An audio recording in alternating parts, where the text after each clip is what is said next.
I'm retro. Let's get it. We in the chop shop, we live in the chop shop. We talking sports talk, we live in the chop shop. We in the chop shop, I'm talking sports talk. So turn your dials up, it's live in the chop shop. We in the chop shop, we live in the chop shop. We talking sports talk, we live in the chop shop.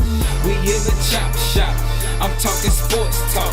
So turn your dials up, it's live in the chop shop. Yeah, it's lit in the chop shop. Turn your dials up in the drop top. They ain't based to debate, but they keep it fact straight. Going 30 for 30, let's do a first take. On Facebook Live from 12 to 2.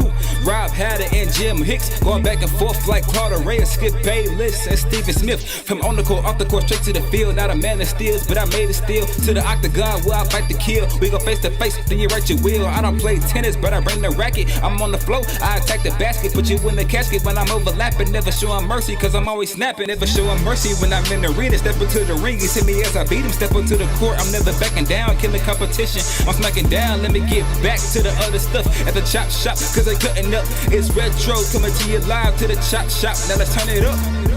Yeah, we in the chop shop, man. Shout out to Jim Hicks and Rob Hatter. You can catch the chop shop on Facebook Live. Let's get it. We in the chop shop, we live in the chop shop. We talking sports talk, we live in the chop shop. We in the chop shop, I'm talking sports talk. So turn your dials up, it's live in the chop shop. We in the chop shop, we live in the chop shop. We talking sports talk, we live in the chop shop. We in the chop shop, I'm talking sports talk. So turn your dials up, it's live in the chop shop.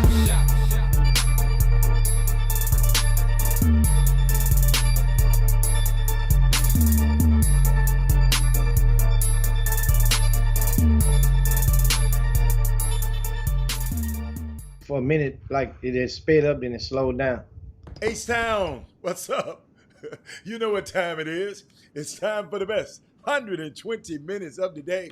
The Chop Shop, the nation's #1 urban sports talk show, and also your midday sports happy hour. Yours truly, Robert Hatter, alongside Jim Hicks, coming to you live from Houston, Texas, but we're broadcasting all over the world via Facebook Live and YouTube Live. And guess what's a great day? It's Women Rock Wednesday. So let me shout out to Kimberly Jackson, Jessica Brooks. Let's see who else we got. Chayanya Holmes. I'm going down the line. Wendy Johnson, Brandy Nicholson, Madonna Johnson. Hold up, I can't, hold up. Let me keep going down. But those are the first 5+1 women that signed up on the Facebook feed and the YouTube feed this early in the feed. They were the first one. But happy Women Rock Wednesday to all the ladies out there. I got some unique stuff at WNBA. We'll talk about them. Them young women there are not playing any games, but I like to have a shout out. It's Women Rock Wednesday to Miss Cori Bush. Cori Bush, insurgent, candidate Cori Bush. She wants to end the dynasty rule in Missouri congressional district. Missouri's first congressional district that is represented by a member of the Clay family for over half of a century. This Clay family, and she upseated that one of the guys who been in that family for a long time, and I think he was an African American too, but she changed the status quo. And let me tell you something. Check this out, ladies and gentlemen. Madonna Johnson. Hey, Tori, check this out.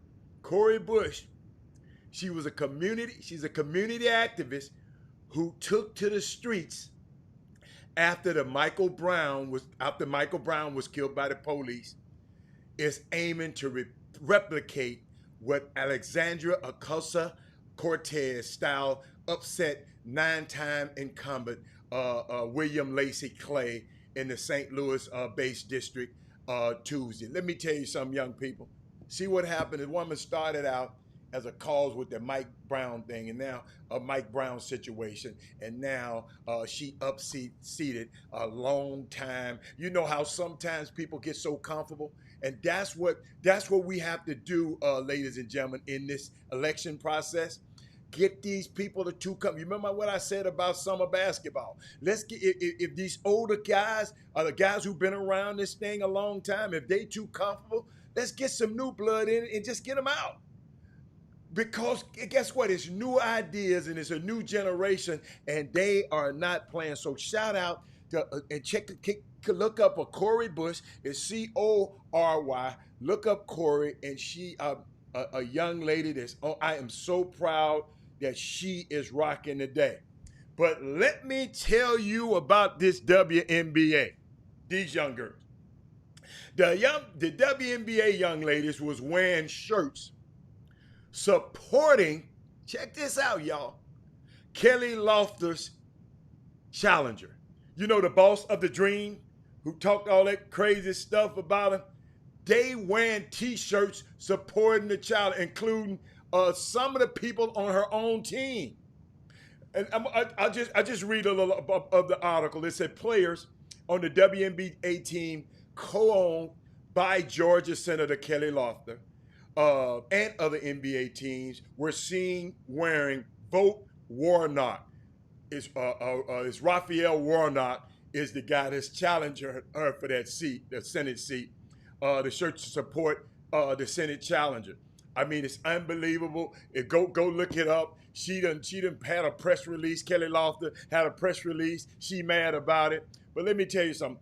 Powerful, powerful young women in that WNBA. Women Rock Wednesday. Them women said, okay, you the boss? All right. You're saying you're not going to sell the team? I'm not going to sell the team. You know what we'll do? We go where you get your power at. And let me tell y'all something.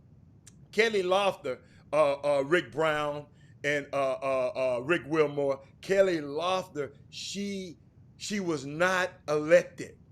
She was appointed by that governor that they got down there who stole the election from Stacey Abrams with that voter suppression stuff down there. She thought she's a Trumper. I guess got to call her. She's a Trumper. And these young women said, okay, we can't take your team for you, but we'll take the other stuff you love. Let's get your vote. Let's support the guy that you're going against. So shout out to those people who don't think voting matters, who don't think your voice matters. What these young women did, they mobilized, they organized, and they put this thing together. They even got T-shirts with the other guy's name on it. So great Women Rock Wednesday. I love it. What's up, Rick? So Jimmy, what else you got? Got a lot of stuff sports-wise, but I just wanted to start off because it's Women Rock Wednesday. Those two women, Cori Bush and the women of the WNBA, they rocked the day with me. So what you got, Jimmy? You got your mute button on, Jimmy. Oh yeah, there we go. Now we got it, baby. Now we got it. Mm-hmm. It's gonna be a good day on the Chop Shop today. Of course, speaking of Women Rock Wednesday, give a shout out to, got to make my rounds in Major League Baseball. Has went and made a move, which is pretty welcoming, by naming Michelle Meyer Shipp as the People and Culture Officer. So she comes over from an accounting firm, and she's highly respected. And her name is Michelle Meyer Shipp. You guys can look that up. SHIPP. I know it's 2 P's in there. And while I'm motioning you to look up, I can go and pull up myself.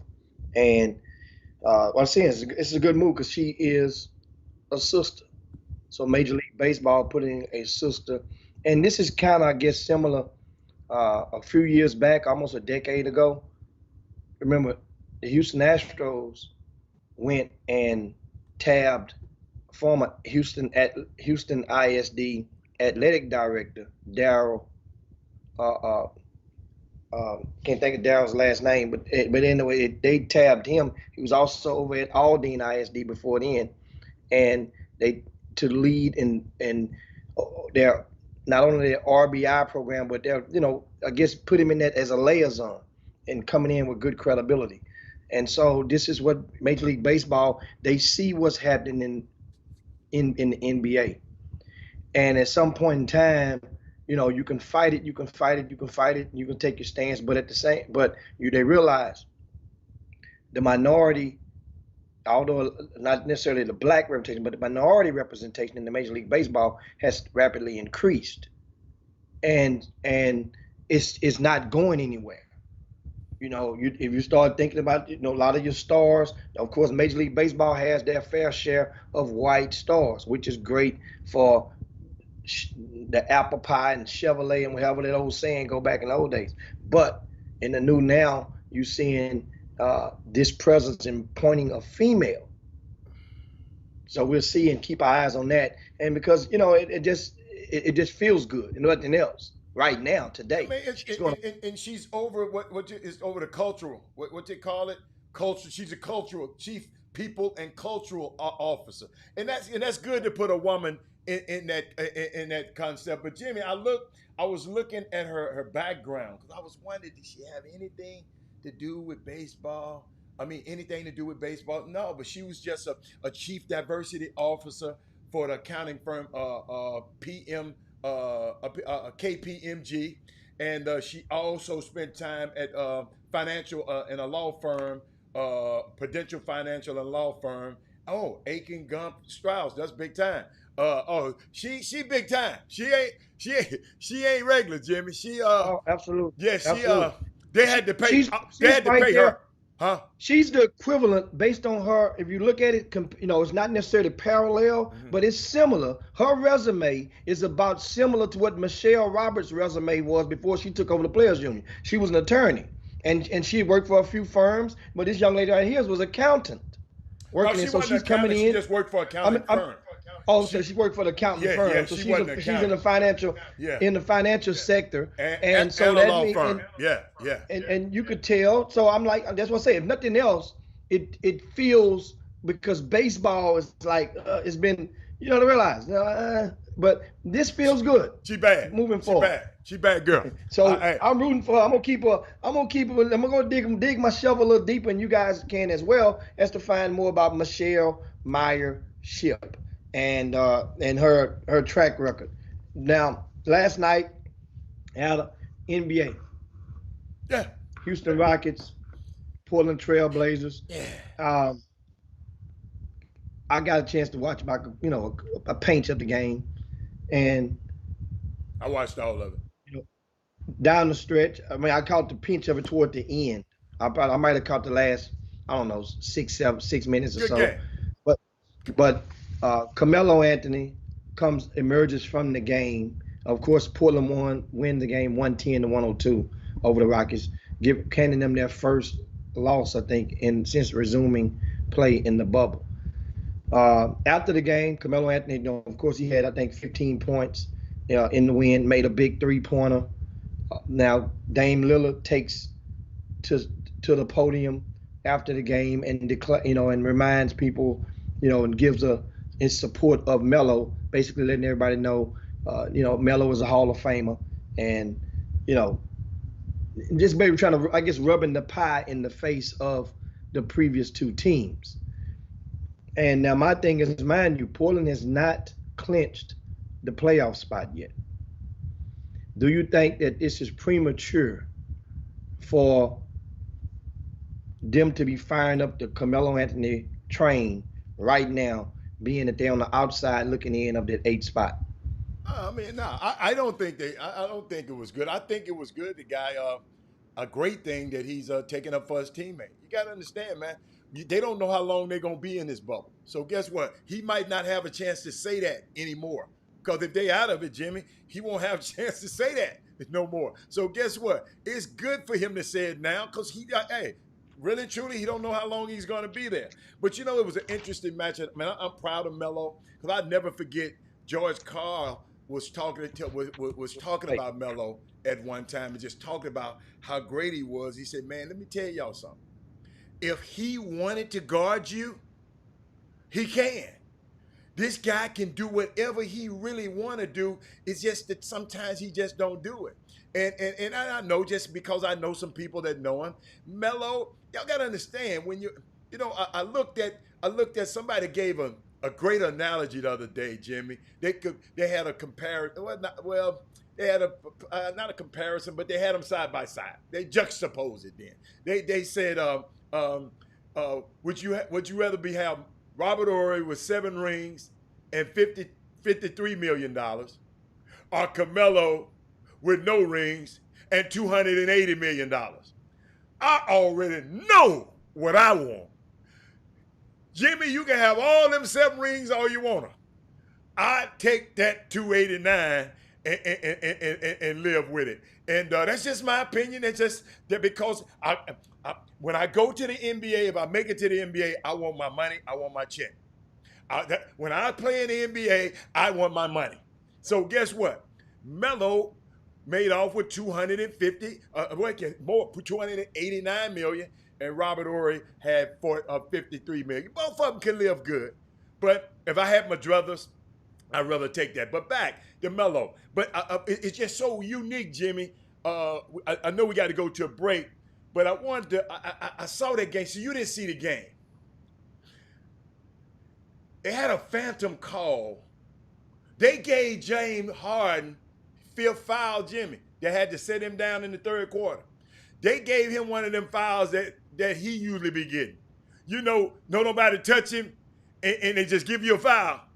They got him back last night, and he went out. I mean, with 5:06 left in the 3rd quarter, he had to sit out, and I saw him sitting on the bench, and psychologically that hurt him because I saw a couple of things in the second half. He wasn't as aggressive. I mean, in the 4th quarter. So but let me tell you something. Check this out. Russell Westbrook was terrible. That game, and when we come back to breaks, I didn't realize this Russell Westbrook and Damian Lillard feud, Jimmy. I didn't realize it till some people told me last night. It's this morning, but it's just great. Hey, let me tell you something. What the Portland Trail Blazers had everything of the game from that game, and the Rockets didn't, and the Rockets still played hard. And I just hope, like I said, I hope that's a precursor of things to come. But we got a lot of stuff in store for y'all today. We're gonna take a break. We got Dodo. She sent her video in. You got what is called Dodo Knows. We're gonna have a little Dodo Knows, Jim. I don't know what time we're gonna do it, but we'll do that a little bit later. But happy Women Rock Wednesday to all the women out there, because y'all really rock every day. But Jimmy, let's start off. It's Wednesday. Let me give you my Wednesday. Commercial today. Okay, let's make it happen. Bossman. DJ Khaled. Left hand, right hand. Yeah. Put it in the sink. Front hand, back hand, right with hand. Some soap in between. Yeah. Wash your hands, clean them up. Wash your hands, clean them up. Wash your hands. Clean them up.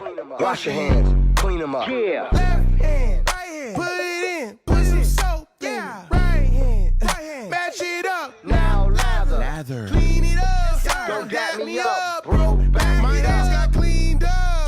Back it up. Yeah. Don't dap me up. Yeah. Limited daps. Baby, step back. I don't want that. Limited daps. 6 feet. Baby, step back. I don't want that. We the cleanest. Hold up, Jimmy. We back, Jimmy. Quit talking. Hold up. No, Jimmy, you muted again. Jimmy, you muted. But guess what? I got something else. Hi, I'm proud to say that I'm partnering with When We All Vote, and I want to challenge my starting 5. Yo Gotti, Moneybag Yo, Zach Randolph, Tracy T-Mac McGrady, and this year's 2020 Rookie of the Year in my mind, John Morant, to pledge to vote this November.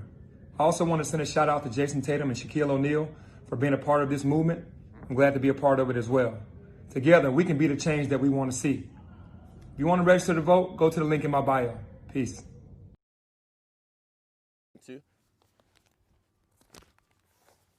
Are you okay? Did that hurt? But hey, you see how you never straddled? You didn't go for a straddle right there, okay? Okay. And that was kind of dangerous. So make sure you Go for the right skill, okay? Because if I say full up and then straddle, and you do a full up and you don't straddle, you're gonna fall. But Daddy will always save you. I won't let you hit the ground like that, okay? But make sure you follow instructions, okay? Give me my big kiss. Are you ready to get it? You okay? Wipe those tears off. I got you. Hi, Instagram. In this start. Let's get it. Big smile. Double up. 1, 2. Good. Drop full up to a straddle. Kick out now. Good. Hand ski. 1, 2. Lock out. Good. 1, 2. Good. Stretch. Lock out your leg. Prep. Double down. Go. Toes. Woo! Clean. Welcome back to the best 120 minutes of your day. The Chop Shop, the nation's #1 urban sports talk show, and also your midday sports happy hour. Yours truly, Robert Hatter, alongside Jim, the Cheat Sheet Hicks, coming to you live from Houston, Texas. We're going through the sports landscape with Women Rock Wednesday. We got Ashley Jones. We got Mindy Collins in the building. And I talked about, let me see what other ladies, Jimmy, let me get all my ladies. Dora LeBlanc. What's going on? She said, Jimmy Hicks, sorry. They've been over here grinding. I like that. Latrice Hughes. Let me keep going. I think I got everybody. Yeah, I got everybody. I got you, Tori, Mindy. Yeah, I got all the women. Yeah, the women done, Jimmy. So where we go from here? What we got? What else we got? Let's continue the NBA conversation. Speaking, shout out to all the females out there. We're going to ask you ladies, share the show. Since you first to us to acknowledge on Women Rock Wednesday, how about if you share the show to your timelines, to your friends, post it as your story, let your friends know about the Chop Shop. That's what we're asking ladies to do right now. And if you would be so kind to do so, thanks in advance. And if you're on the YouTube feed right now, give us a thumbs up to all the people out there in YouTube land. Shout out to the females out there. I see you, Tori Raspberry is the first female in the YouTube feed that are over there grooving. Now back to NBA talk. We mentioned Portland and the huge win over the Rockets last night, 110 to 102. And to put this thing in perspective, a lot of people just may not understand how this playoff scenario works. The NBA, of course, is going to take 16 teams, 8 from each division as normal, right? However, the twinking part is whoever has the 8th seed, they only have about four games left, guys. That's it. Maybe five some teams. 5. But whoever has the 8th seed must be 4 games ahead of the 9th seed. Otherwise, they got to play a best of 2 out of 3. So right now, as it stands, let's say if the playoffs ended, if the season ended today, Memphis would hold the 8th seed, right? Portland is a game and a half behind, right? Portland would be the 9th seed. So that means Memphis and Portland would play a 2 out of 3. And whoever wins that will get the 8th seed. Now, mind you, I mentioned Portland was in the 9th seed today as a game and a half behind. How about San Antonio is only a half game behind Portland? Let's say New Orleans is only 1 game behind Portland. Phoenix is a game and a half behind Portland. You see how this thing is? So really, that's 4 teams that could really get that 9th spot. As it stands, it is safe to say there is no team. It is no way. It is improbable right now that Memphis would be able to clinch outright that 8th spot. No. One of those teams are going to be within 4 games of them. So Memphis already knows what's in store. Yeah, it's not mathematically possible right now. And not mathematically possible. Yeah. And so, Jimmy, now you just mentioned Memphis. They lost one of their best players, Jaren Jackson, out for a year. Yeah. I mean, and that's the thing about this bubble. I love it. A lot of guys this is going to be intriguing, but I can understand if you're a Memphis fan coming into this, how they they were displeased with this decision. Remember, you done worked all year long. You earned this. Then they make it where you got it within 4 games. But Jimmy, gotta do a everybody, play-in? everybody, you can't please everybody. Always remember that you just can't please everybody. That's the biggest way to fail in life, trying to please everybody. Somebody gonna be happy with the decision. Memphis just had to win. They getting their head tore off. What else going So on? how about if we look over at the Eastern Conference? And right now, the 7th and the 8th seeds are Brooklyn and Orlando. They are the 7th and 8th seeds. Now, Washington and Charlotte are both 7.5 games behind Orlando. It's safe to say that Orlando and Brooklyn are basically battling for the right to either play Milwaukee or Toronto first. They hold the 1 and the 2 seeds. Just giving you guys a little, bringing you up to speed on the playoffs. Now, as far as the Houston Rockets, in case you want, the Rockets appear to be right back. It's like they took 2 steps, or they won 2 very good games to start the bubble off. And losing to Portland is not a letdown.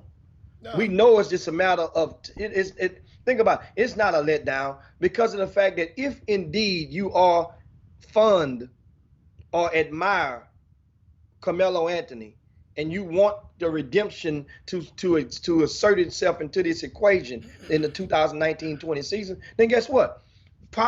I'll take that loss. The Rockets, I'm not taking that loss. They could have won. I mean, they could have won that game. You can't miss them free throws. Russell Westbrook played like he was at. He missed 7. He was terrible. I mean, and Jimmy, and I don't know if people really. I didn't. When I looked at it, and they was, talking to me about it, and I said, "Wait a minute, is it like that?" It was just telling me about how Russell and Damian, what's his name? Damian Lillard. And I had, here it is, Westbrook versus Lillard. Now I'm gonna take you on a little journey here, ladies and gentlemen. Westbrook is with the Jordan brand, okay? Big, Jordan brand, one of Jordan's guys. Damian Lillard with Adidas. Don't nobody even buy his shoe. As many. Okay, Westbrook plays with a superstar. Dame don't. I got a question for y'all out there. I want to hear some fingers. Jimmy. I want y'all to comment on this one. Did Dame prove last night that he's better than Westbrook? And I'm asking y'all this question because I'm gonna give you some, and I'm gonna give you a little cheat sheet. Okay, Westbrook took 2 3-pointers last night and missed both of them. What Jimmy just said, he had 12 free throws and made 5. Crucial ones. Crucial misses at the end when game tied up. We could have went up. Okay, 15 points. He was -10 in the plus minus, y'all. All your plus minus people. I'm just asking. You don't have to I just want your opinion, Frank. Ain't nobody disrespecting Dame. Let me tell you about it. Dame shot 43% on threes last night, Jimmy. 43. Okay? I'm helping him out, Jimmy. He had 7 free throws, he made 6. He had 21 points, but he was a +3. All right? We have a lot of example of these guys facing off in the last 9 times. Jimmy, I didn't go all the way back.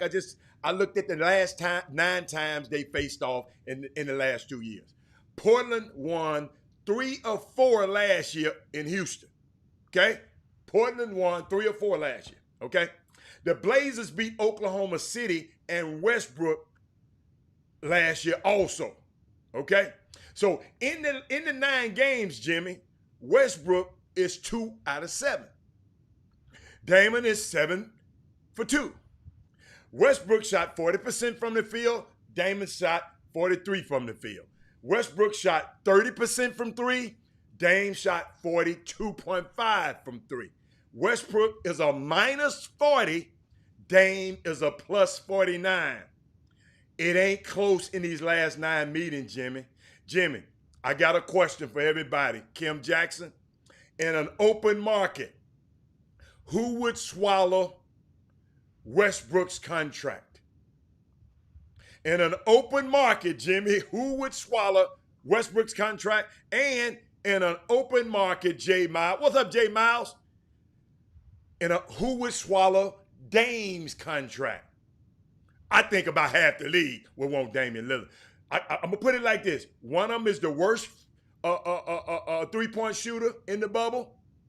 And one of them, because Steph Curry ain't there, is the best three-point shooter in the bubble. Jimmy, I looked in there, Jimmy. I looked at him a little. Steph is out. He ain't played. He wasn't in it this year. But there are only 4 players in the NBA. I mean, 2 players in the NBA. Okay? Steph and Dame, that their shooting range is when they walk into the arena. They can shoot from anywhere. And I look at Dame. Jimmy, you got to see, sometimes we got to parallel this thing. Russell Westbrook went to UCLA. Damian Lillard went to Weber State. I know it don't matter, but I'm just helping the mid-major guy out there. Westbrook left the team last year, Jimmy. What's the name of it? Oklahoma City. They got better. Westbrook has never won a playoff series when he was the best player. Nothing against Westbrook. I like him. I'm just giving you a fact. Dame won 2 last year. Jimmy, in the last couple of years, and I close. In the last couple of years, Jimmy, there are only 4 players in the NBA to make first team All-Pro and second team All-Pro in the last 2 years. And before players. Harden, Giannis, KD, and Damian Lillard. Let me tell you something. I haven't been paying attention to him because he's been out there in Portland. Let me tell you something. Damian Lillard is for real. He is for real. Now I see why Russell has this scowl, this thing. Russell, he been killing you for a long time. And I just realized it when I did my research last night. So what else we got? We got about a minute and a half to the break, though. I mean, in all fairness, it just started. You clipped and brought it from 9 games on up. That's all I wanted. That's all I wanted. But no, that ain't where the beef started. The feud started. The feud has been there. So when it's been there far longer than that. I'm not talking about the feud. I wasn't talking about the feud. I'm talking about. I just looked over the last 9 games, and I'm just trying to see. Yeah. Well, I'm going to insert for people to understand the whole body of work of them head to head of all time, which they've played 27 games against each other. Mm-hmm. So in those 27 games, it's only 1 game is separating. Dame has won 14 last night. Before last night, it was 13-13. Mm-hmm.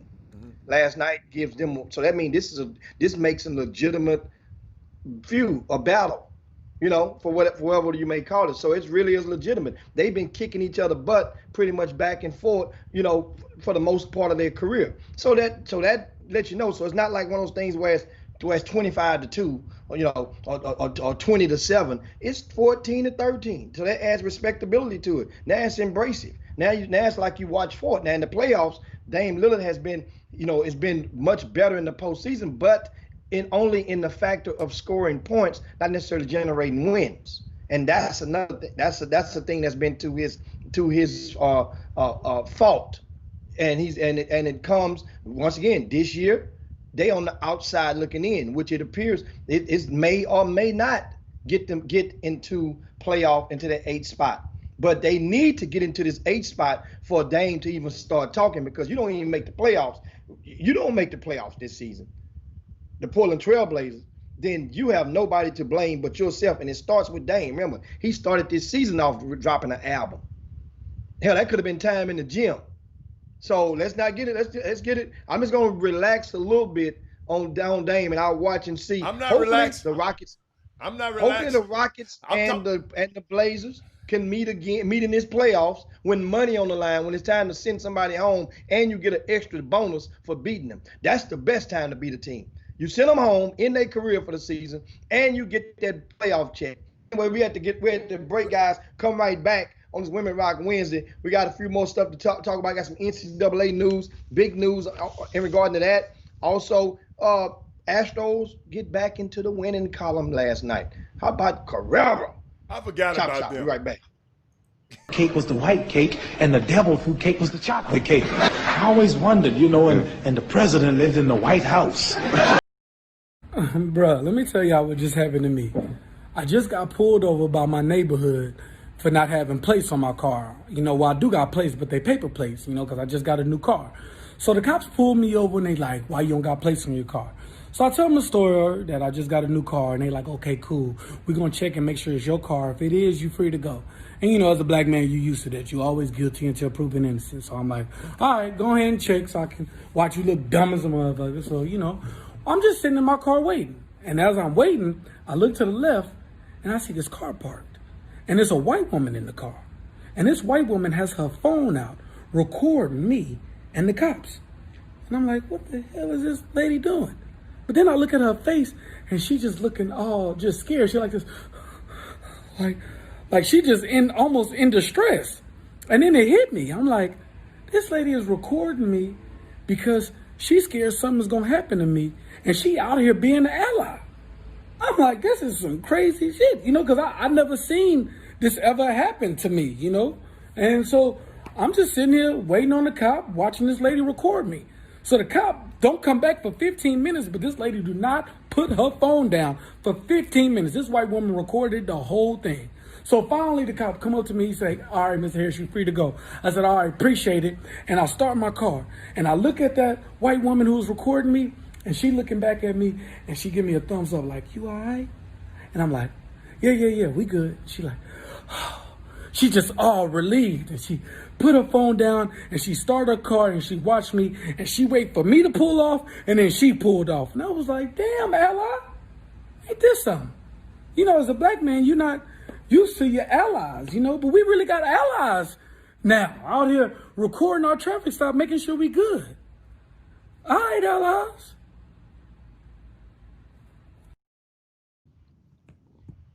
Welcome back to the Chop Shop, your midday sports happy hour, the best 120 minutes of your day. The best 120 minutes of your day. What's in your cup right now? Hey, give a shout out to a guy, Michael Smith. Happy belated birthday for Michael Smith over with the Robert Aubrey Sports Medicine and Rehab. It's a bunch of birthdays in August, man. The Leos, stand up out there. And last night, went out in fellowship with the fellas. And the lady gave me one of these things to go. She bought me a Tupperware and put a hole in the top with a straw in it. And boy, I say, boy, this one get loose, you. Right there. So meanwhile, speaking of, before we get into a little baseball, before we get into the NBA, of course, today's games, I want to give you on the slate. Shortly, in a few minutes, Memphis and Utah will tip off at 1:30 Central Time. Denver and San Antonio, Philly and Washington, OKC and the Lakers, Toronto and Orlando will be at 7. That Laker game is at 5. There's a 5:30 tip, guys. Brooklyn and Boston cap things off at 8 p.m.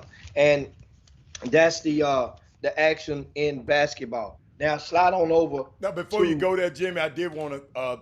I had a little information about Ja Morant, man, and if he make it into the playoffs, which looks slim and none now, he can become the first rookie to lead his team in scoring and assists and lead them into a playoff the second rookie since Michael Jordan to lead his team. But I don't think it's gonna happen now. If you and I ain't got a question for y'all. If y'all had to do the draft over again, you had to draft over again, Facebook or YouTube, would you pick Ja Morant over Zion Williams? If you had a chance to do it again.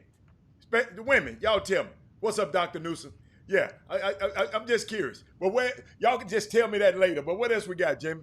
Where you trying to go next? Yeah, and it was giving you guys up to date. Of course, we mentioned the Astros, and yesterday Altuve and Carrera both hit solo home runs to propel the Houston Astros 8-2 over the Diamondbacks. Big win. Of course, the Astros bats came alive. They produced 10 hits, and with Carrera leading the way, going 3 for 3 in the process. Pretty much all of that in the first 6 batters in the lineup, all 6 obtain hits for the Astros, and that puts them at 6-4 on the season, tied for first place with the Oakland A's. And so this Astros team, you know, once again, when those bats are clicking, and that can be the said for pretty much every team in the league. But one of the things, as I noted earlier, and keep paying attention. As I said, pay attention. I saw a trend that I noticed around Game 4, and we are on Game 10 now for the Astros. Remember, this is only a 60-game season. So we are nearing the first quarter, roughly a week away from the first quarter of this season being over with for Major League Baseball. And one thing I noticed, I mentioned, and I said that when the Astros have won in all 6 of their wins, think about this: 8-2 last night, 6-5 the game before that against the Angels. And right? the game before that, 9-6. they got beat. I say in all 6 wins. I just want to talk about a loss. Now, okay, you can feel free to talk about the loss in a minute, but that's not nothing to do with these wins, and that's one of the reasons I'm correlating a string of something to pay attention to. 8-2, 6-5, 9-6, 8-5, 7-2, 8-2. Remember, when the Rockets, they have in every single game they've won, they have produced 6 or more runs. That's the magic number. When they scored 5 or less, just keep an eye on that. That means with this pitching staff, see, a year ago, you had a superb, masterful pitching staff. Hell, 3 of the last 4 years, mastery on the mound. And therefore, you didn't need as much runs to win because that pitching staff would take you on through. Now, our closer, Osuna, could be on the shelf and could be gone for an extended amount of time, possibly the whole year. They'll get test results today. But once again, this Astros team, they must. It's kind of like the Houston Rockets. They must flirt with that 23-point, at least 18 threes for them to have a chance to win. Because they're going to give up so much on the rebounds. They know they're going to give up so much on the rebounding edge. I think it was a minus 20 something last night, almost 30 the game before that. They okay with that. The Rockets know that. You think they're the king of analytics? You think they don't know that going into the game? But at the same time, they're going to utilize, and based on the fact that the 3s versus 2 analogy, in the category for stats, and they are going to rely on their ability to knock down 3s, plus their defense and the perimeter, their speed is going to help propel them into situations where even last night it was a winnable game. 1 possession game going down up with under 2 minutes to go. So that was one of the things that now, as far as the Astros, they're back in action today. McCullers is on the mound, and this is an 8 o'clock tip Central Time. They're in Arizona again. So now also, speaking of baseball, Heather, I ain't gonna lie, man. Yankees looking really, really good right now. The Yankees have won 7 straight. They're 8-1 on the season. They only lost the first game. Buy, Jim. I love the Yankees. I'm serious. I've always liked the Yankees. Best team money they can buy. They supposed to be winning. That's when they get their butt whooped. That's why I be kind of, I be saying, wow, how you got the best team money can buy. The Dodgers got the second best team money can buy. So guess what? Hey, I expect that out of them. They better be 7-0. But I'm just watching the YouTube feed. We had a situation when we was at the studio downtown. Doug came and Doug Jones was a guest on the show. So outside of the studio, they couldn't get in because the studio locked. We had a lot of commotion. And this lady, Jimmy, you remember that lady out there acting crazy and tearing up the lobby? And Doug, the radio stuff. And Doug keep talking about that lady. I think Doug brought that lady with him. I think you brought that. That was one of our bloopers. And guess what? Nobody filmed it. It's crazy. Nobody filmed that. That was one of our greatest bloopers. So what else you got out here, Jimmy? What's up with these coaches? Rod, hold on. We got Rod Wells. Don't go there, man. Don't leave Rod alone, man. I say, look at the names of the teams that they've played during the winning streak. It's not a winning streak. Just won 2 games. The Angels and Diamondbacks. What do you mean? The Angels are one of the favorites. They just happen to have been one of the most disappointing teams in the Major League Baseball a year ago. Was the Angels?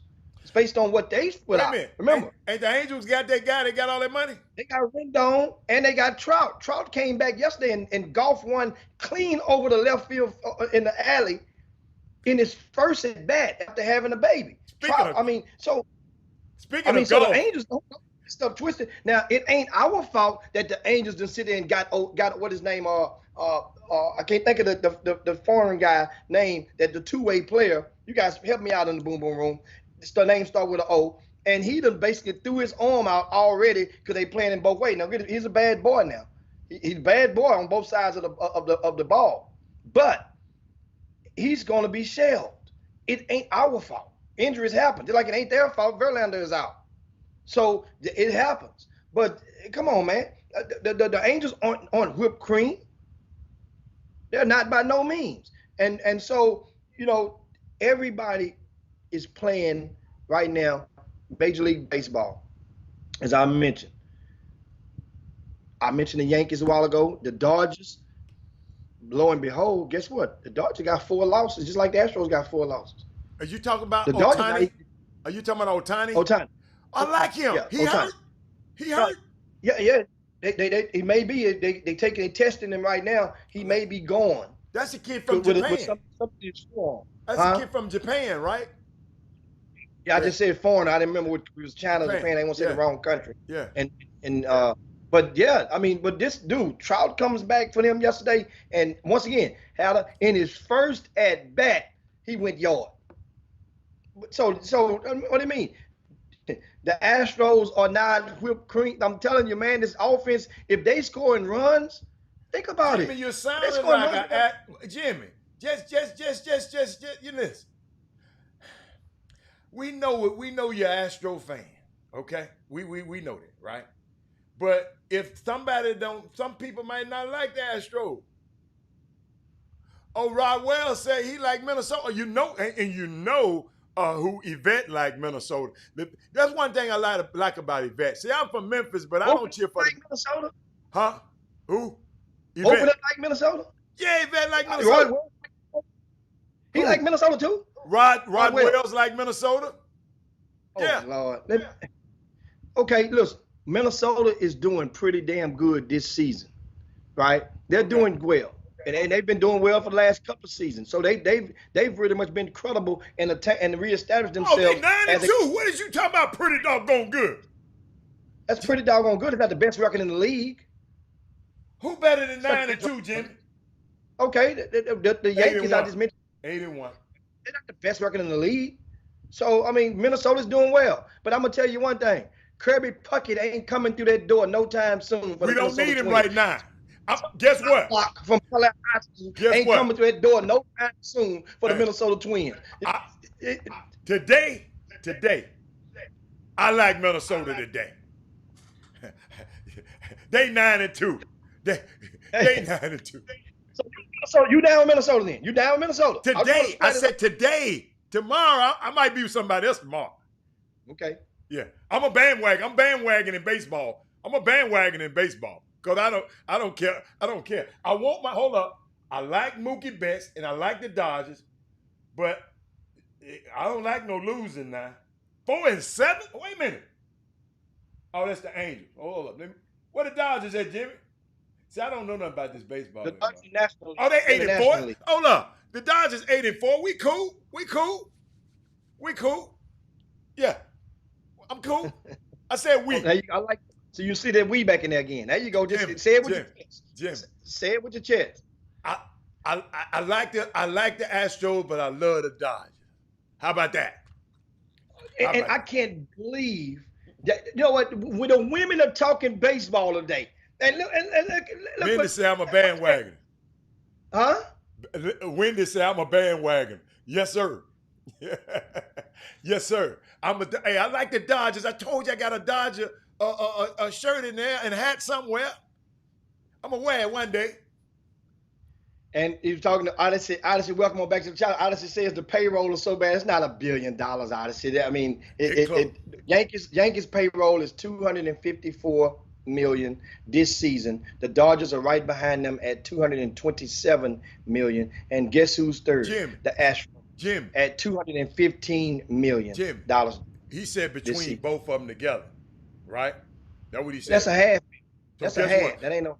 A $500 million is closer to $1 billion than than 100. It's closer than 100. All right, we got a minute left for the break.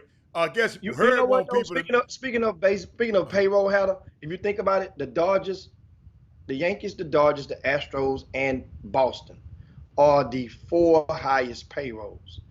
Think about it.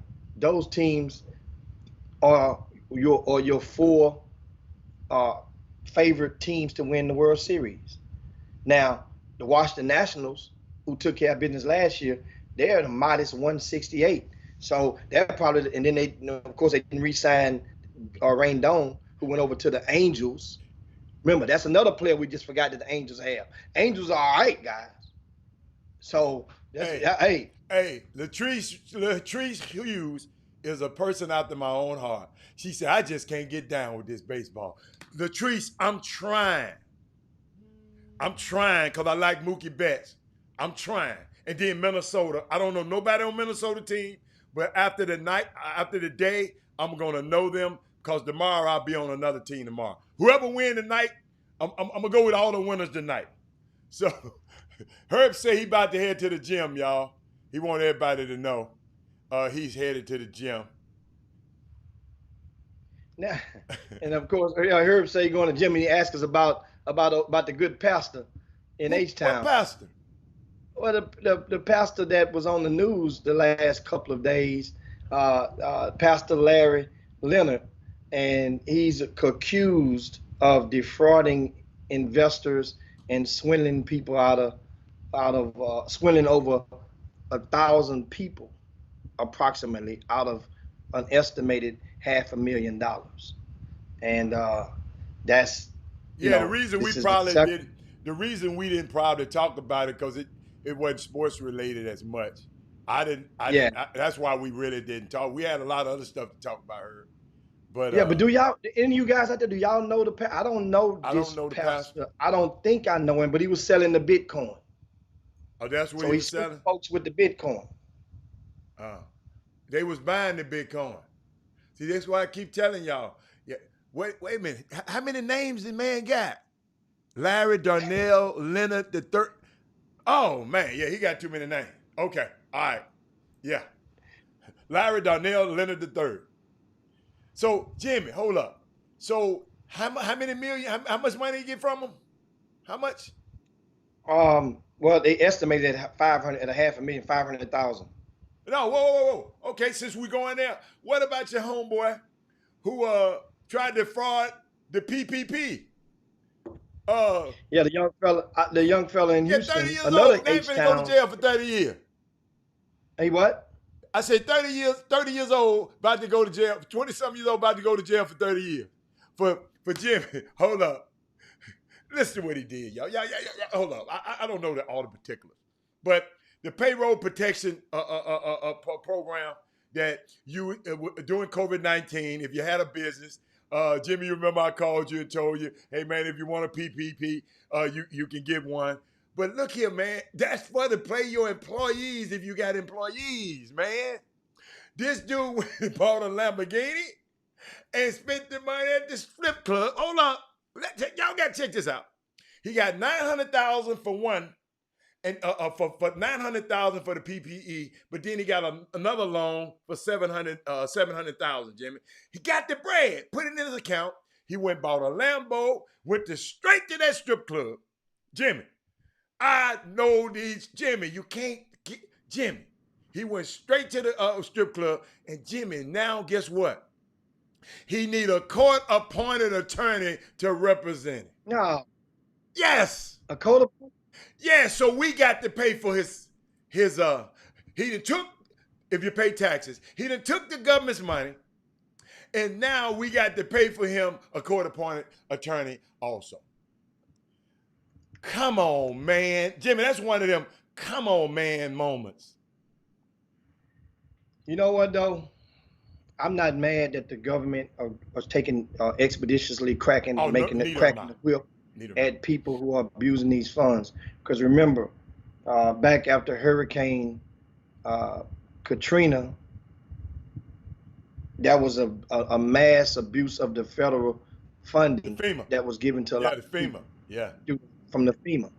And a lot of the houses were not repaired, although the owners and people, you have renters were getting money, owners were getting money for the same property, nobody fixing the property, and it depleted a lot of the neighborhoods in certain areas of town, not just Houston, but you guys in your town, wherever you may live in. And so, and it messed things up. It really had. And so now, guys that want to do it, guess what? Do what you got to do to the ass, the government. I'm not mad at all. And at the same time, for those, you have choices and consequences. Oh yeah. You have a choice to go and make that decision to go and lie on those. That's what I was talking about. When you lie and falsify the documents. And that's one of the things that led me and that lit my fuse in that conversation, which we will continue because when we come Let's out. talk about it. We can put. I have one. Can I give you one topic that I just want to get out the way, and then let's talk about that. Oh, that's right. We gonna get them second half because it was something unique, Jimmy. What you say? I'm sorry. I thought we had the break, right? Oh yeah, we got a break. We're gonna take a break. Yeah. Okay. So we come back from the break, guys. You guys hang right there. Share the show while we're going into this break, guys. Great combo. We're about to crank this thing up. You guys wanted part 3 of the conversation that needs to be had. Chop shop. What's up, everybody? I hope you're enjoying the show. But at this time, could you please go to YouTube, type in Chop Shop HTX, and subscribe and hit the notification bell and become a subscriber of our Chop Shop YouTube page. Thank you from Jimmy and I in the Chop Shop. Thank you so much. Do it now. Get hot! Screaming, stop the violence! Like when it's really gonna stop? More in the news got me feeling like deja vu. 3, 4, 5 more shot. Murder rate at an all-time high. KC is getting killed. The new way to die. It's a massacre. We slaughtering each other in the middle of the land. It's petty to be frivolous. Without a cause. No life insurance plan. Family setting up GoFundMe's to bury you, man. It's like we love to put your face on the shirt. Love to see our community hurt. Moms crying, aching with pain, holding the remains of her baby. It's a massacre. When the violence gonna stop? Calling all big homies, cousins, uncles, and dads. Smack that youngin' upside the head and take his Glock. Lacey with knowledge, teach him the box. Yeah. Give him a hug, man. They missing her love, man. Graveyards and penitentiaries packed with young blacks. I stand on the front line to bring power, love, and unity back.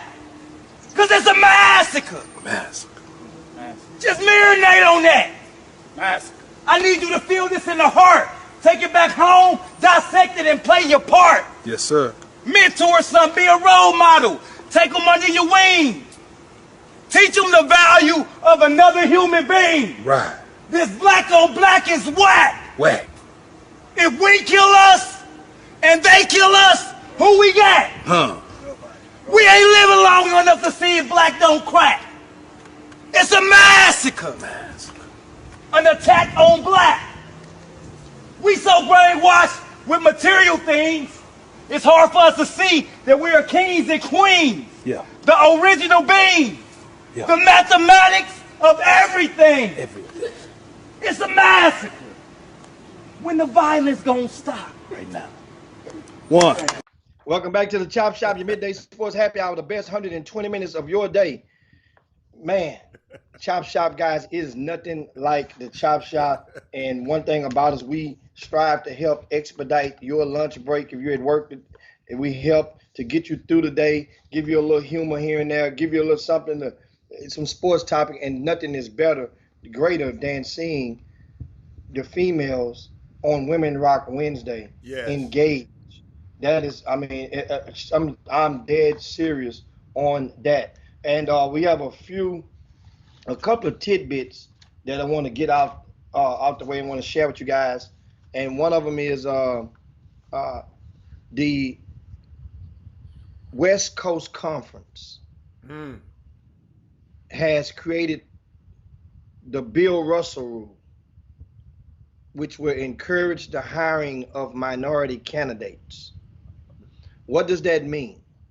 Well, basically, in a nutshell, it will guarantee that a minority will be in the final two.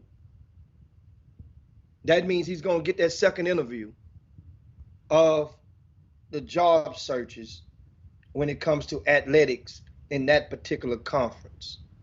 It's called the Russell Rule, Jimmy. It's called the Russell Rule. Yeah, I said Bill. I quoted Bill Russell Rule, and rather than explain, it's the Russell Rule, but Bill Russell is the reason why it's called the Russell. They applied to and the Russell he went Rule. to Jimmy. And by the way, the reason he went to the University of San Francisco, he was a San Francisco. Yeah, in that conference. In that conference. In that conference, yeah. And the commissioner of the conference is a female minority. Yes. And so she, and it was approved by all 10 presidents in the league. And once again, they have produced an initiative, a new rule that's been created in the West Coast Conference, that is a WCC, that will pretty much ensure that a minority will be in the final two of every hire for every position. Yes. And whether it be, understand, whether it be for athletic director, administrator, head coach, any full-time assistant, you see, must be a member of a traditionally underrepresented community. So that's the way, see, because sometimes now people getting tricky on the minority word.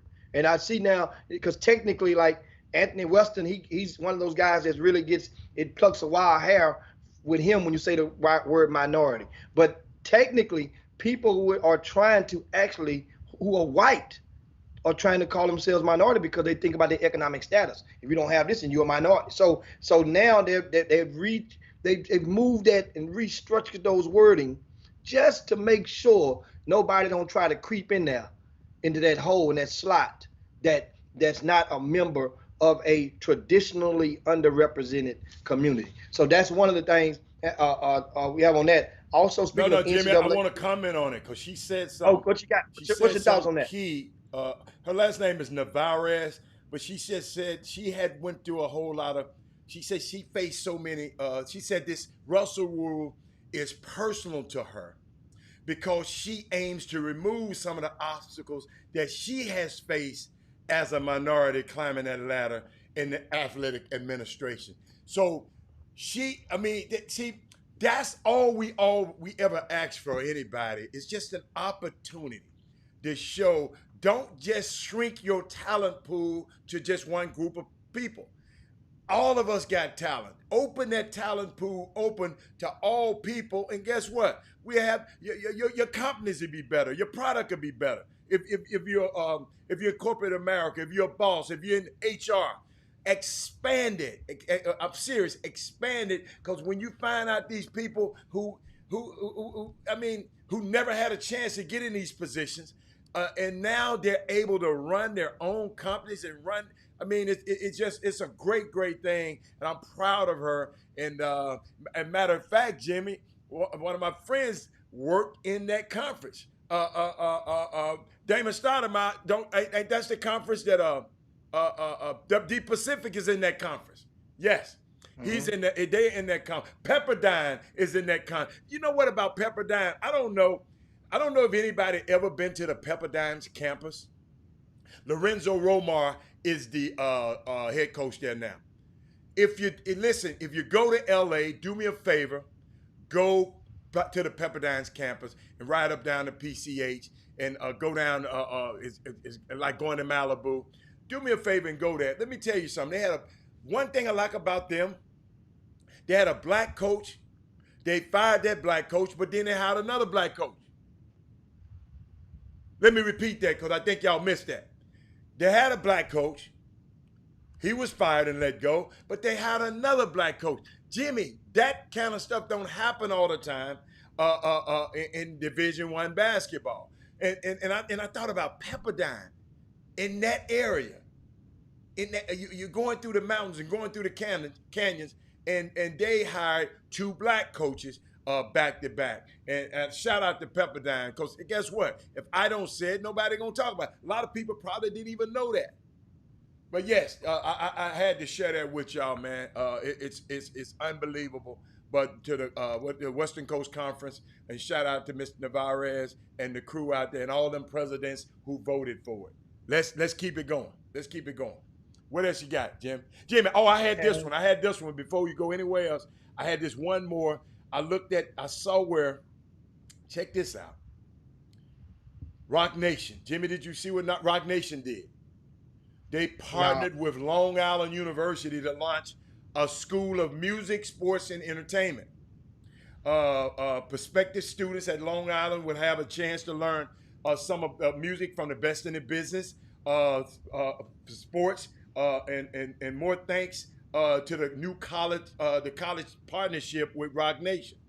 The Jay-Z owned entertainment company we're working with them, Jimmy, and they're also going to help them with funding. And also they got a school that's going to help so these kids don't have to leave school. I think, let me see, they said, they talk about the program will begin in the spring and will offer scholarships for students in need.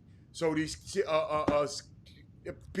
these kids won't be saddled with debt when they come out of college. So let me tell you something, man. Those are the kind of things when we are in positions of power and look what the things we can do when we have a chance, when we are afforded the opportunity. Jimmy, what else you got? We got also want to give you guys an update on. We talked first Big 12. Shout out to them. They approved their scheduling model. It's going to be 9 conference games and 1 non-conference game. That'll give some of those teams, some of those schools that had contract games in place with other non-conference foes to keep them on docket. Not all, but some. Now, also, speaking of conferences, I remember the other day we shared to you the news about the kids. Speaking of the West Coast and the Pac-12, who had basically rallying and uniting against the establishment with a list of demands, and they saying the football players saying they were not going to play. Well, remember we mentioned the one young man from the Washington State. Well, that young man has been told that he cannot. Basically, you're not part of the team without. It's a technical way of doing it to cover to CYA for the school, but basically told him he can't come participate in any of the activities with the team, any of the can't come in the facilities and use it. So basically you cut this young man. And so stay tuned. And this is the thing, if you're a football recruit out there, this head coach, and you are a parent, allow this head coach to come sit in your living room. See, this is where the rally goes deeper. When you start hitting them like that, then stuff starts to change.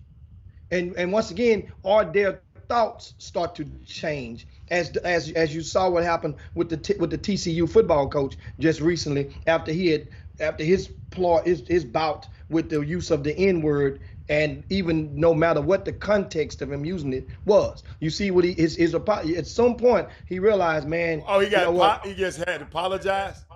Well, the sincerity and the reasoning, and you listen at the reasoning and the sincerity behind it, sometimes makes you whether you can understand or you believe that they are leaning toward really understanding or just going through the motions. I'm not a psychologist, so I don't know what they're going through the motions. That's another topic. With him, it seems like he may be getting it in the process of this. But back to this Big Ten. The Big Ten conference players have now announced that they too are rallying together, and they will be have a list of demands, or they will not be playing this season. This is the Big Ten, guys.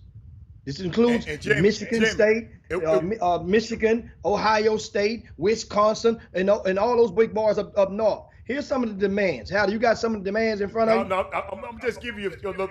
Now remember that other coast on the West Coast had 400 athletes, right? They got 1,000 athletes in the Big Ten. I just wanted to let you know 1,000 athletes are represented in this one. But keep going. And so some of and these players in the Big Ten, here's some of their demands, which you understand, these are 18 to 22-year-old, 23-year-old young men. That's what they're saying. They want third-party approved, right, by the players to administer the COVID testing and to enforce all COVID-19 health and safety standards. That means the players are forming a de facto union, and they are requiring that they approve who's going to do this. Not your people. We're going to approve this person to do this. Number 2, sufficient penalties for non-compliance, which is sufficient is the key. Mandate for athletics personnel to report suspected violations. Know what that means? That means you'll mandate it. That means you can't hide the violations when it's feasible to you. The whistleblower protections, that's key. Not to say that none of this other stuff is. For athletics personnel and college athletes who are reporting a suspected violation. You know something going on fishy, now they whistleblower protection. Just like what happened with this young, you can't get your scholarship ripped up out in the middle of the season because you were doing what your parents raised you to do in regard to your integrity. How about this? Check this out, Heather. An automatic red shirt for any player who misses any games due to a positive test or a mandatory quarantine due to contact tracing. An automatic medical red shirt. That means you don't have to apply for it. You're not at the mercy of the school board or the administration or the NCAA. You get an automatic red shirt if you miss contests as a result of a positive test, if you wish to take it. That's huge. Also, to preserve athletic eligibility, scholarship, and a roster spot for any player who opts out of athletic participation and is unable to play more than 40% of their scheduled season due to COVID-19 or the season postponement or cancellation. This is good. And pay attention. Remember, the University of Texas players were asking about the renaming of the stadiums and the statues.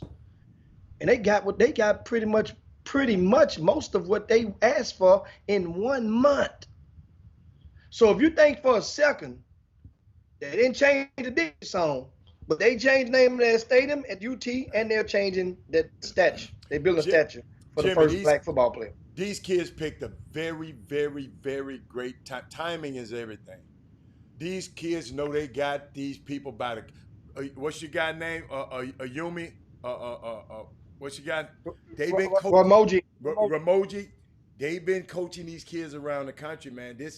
I know you're saying these 19, 18-year-old kids, but these kids, listen to me. I'm looking at these demands. These demands are organized, thought out, very detailed.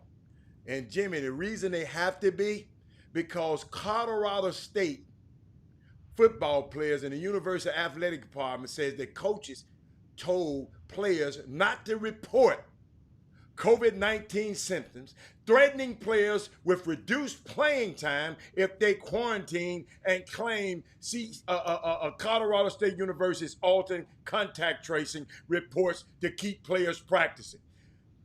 This why these players doing this stuff, Jimmy.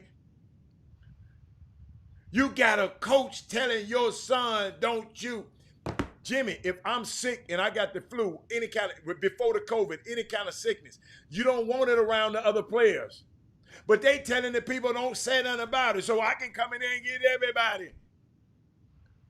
This is Colorado State. It's some of your kids in this city are being recruited by this clown. Yes, I called him a clown. And they out there threatening these guys.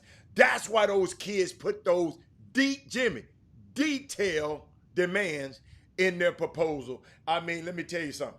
I told y'all, I saw this sign. At one of the marches. And that march said, and that sign said, y'all done messed with the wrong generation. Y'all done messed with the wrong generation right here, y'all. These kids ain't playing. They ain't like us. Sit up here and do all it. Them kids, they're getting action done. Action done. We got a unique guest too coming on the show tomorrow, Jimmy. Oh my God. But what else you got, man? I mean, I like that. And that's big stuff. And just pay attention. Big Remember time. now, those guys are in around the same age that a lot of our civil rights leaders were in that range when they had the energy at that time. And it reminded me, because I mean, we were talking, after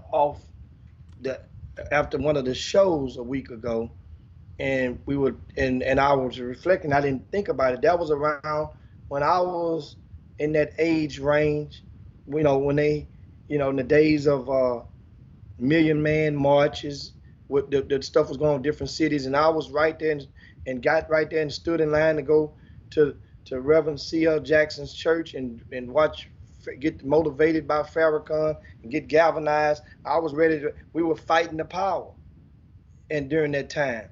And that was that age.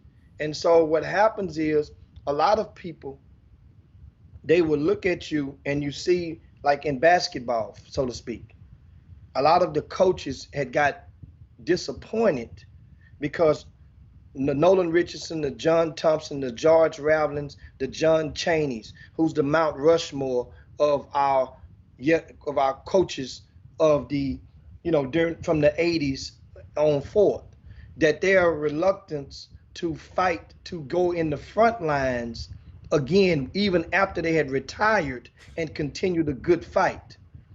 And I was talking with Coach Ravling, and he explained, I mean, after some time, you fight for so long and you're teaching other people how to fight along the way. It's up to them to pick up the fight and keep on fighting. Jim. They want you to go out there while you're on the cane, and you got to hold your cane up with one hand. You're not going to be able to fight that fight. You know what George Ravlin's and them responsibility is? Not to pass the torch, but the light. It's the lighting. And it's the lighting of light it. the torch so somebody else can take it up. I use that analogy for us myself when it came to basketball in Houston. I told everybody, people want you. Some people look at you. It's like, look, old man, your time, you washed up. Pass the torch. No, I'm not giving up my damn torch just because you saying give up my torch. And you can lean over and get some of this knowledge, and I'll reach over and I'll light it for you to proceed on. But if I pass you my torch, then that means I no longer have the same capacity to go and fight with that torch in my hand. Jimmy, I'm finna help you out. You can give them, you can hand them your torch. You can hand them keys, and they wouldn't know how to drive that car. Because guess what? That was something uniquely that you made and nobody else can make. That's why I tell people, I don't care about nobody. The people talking about, you got some competition. I don't care. Whatever I do is unique, because just like my fingerprint, just like your fingerprint, there's no two the same. So they can know how to do everything I do, but they can't do it like me. You can't do it like him. You can't do it like him. So all we'll light your torch. I know I done lit a lot of torches. I ain't getting out the way because I'm still of value. I'm a young old man. Jimmy, I'm a young man. So listen, I still have, let me tell you something. We still got work to do, Jimmy. I can see that every day that I'm on this show and I listen to everybody on this show. The Patrick Punch, the Anthony Westons, the Melvin Dudes. Melvin Dudes, I got your email. I listen to y'all emails and read it. Jimmy, now we got another responsibility. And God put us in this in this situation for a reason, and He knew we can handle it. So, and now I know we're finna transition. It's the second half. It's time for us to go. Let's talk about what's going on. Let's help. Hey, Cynthia, Women Rock Wednesday. Let's help these parents in this next generation navigate this summer basketball a little bit better. I had some summer basketball stuff that happened yesterday, Jimmy, and I hope I get a chance to address it. It's got to. We'll just talk about it. Come on, go. Yeah, I'll just let you start it, and if I feel the need to jump in like the double dutch, I'll just jump in. So what you got? Well, I want to give you guys an update. Of course, that we continue the conversation. This is part 3 of 4. The conversation meaning that we're having about some of these secret things that parents are doing or being solicited to do in an effort to obtain an advantage, for a recruiting advantage for their kids in youth sports. And one of the things, among the things that we talked about was fake tweets, meaning that, when I say fake tweets, meaning that tweets, some people have confessed and confirmed and shown evidence where, to me, they've sent evidence of them paying for tweets as much as $1,500 a year for tweet packages. Padding stats, we talked about that earlier this year, and that's a commonplace. And it's a way that it could be regulated and suppressed, but because every other parent in the stands are keeping stats on their particular baby.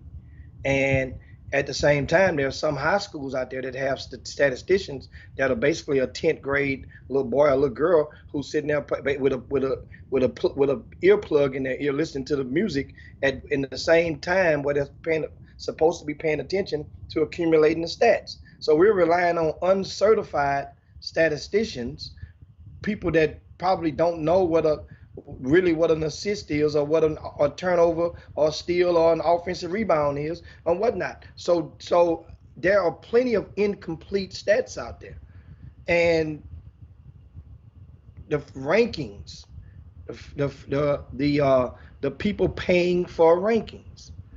And let me explain something to you guys. When it comes to paying for the rank, understand. See, it's old saying that game recognized game. And remember, I told you guys, we mentioned about getting the bag, and you've heard me give the story, and I say that I felt that I always feel that I am seasoned and professed to speak on getting the bags because I got a bag before. I've obtained a bag before. So people that hadn't got a bag, then they really might not know. They can have an idea, but you really don't know how that bag transaction can go. That don't mean it's only one way, and it's definitely more than one way to get that bag when it comes to in the muddy waters of recruiting. So what leads me to say, when it comes to rankings, there's been one time in my life that I went and I took a little blessing for ranking a kid. And even before doing it, I tried my best to talk the person into understanding that even if you're paying for this kid to get ranked, it was $800. I'll never forget it. Gave me $800 to rank a kid, like number, I don't know, 40, 50. And I explained to him, I say, well, man, okay, I can only hide him for so long. So that means this is just for one ranking, not to rank him all the way through. Well, one rank. He said, man, this kid was depressed. He wanted to uplift his self-esteem. I said, but still, I can't protect him. Here's what's going to happen. Your son is going to be playing in 11th grade, going to be playing JV. There are other 11th graders at the same high school that's going to be playing varsity and starting.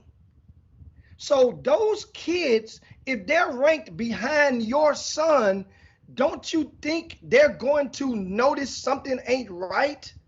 either with me, with the system, or both. And so that dad, sure enough, it happened just like I said. Dropped him in the rankings. This was about 12, 13 years ago. Dropped him in the rankings. And next thing you know, the kid on that JV and the head coach of the team start to get the complaints, and the bickering started amongst the parents, because they felt that head coach was not promoting their kids, even though they were on varsity. See, this is where the problems comes.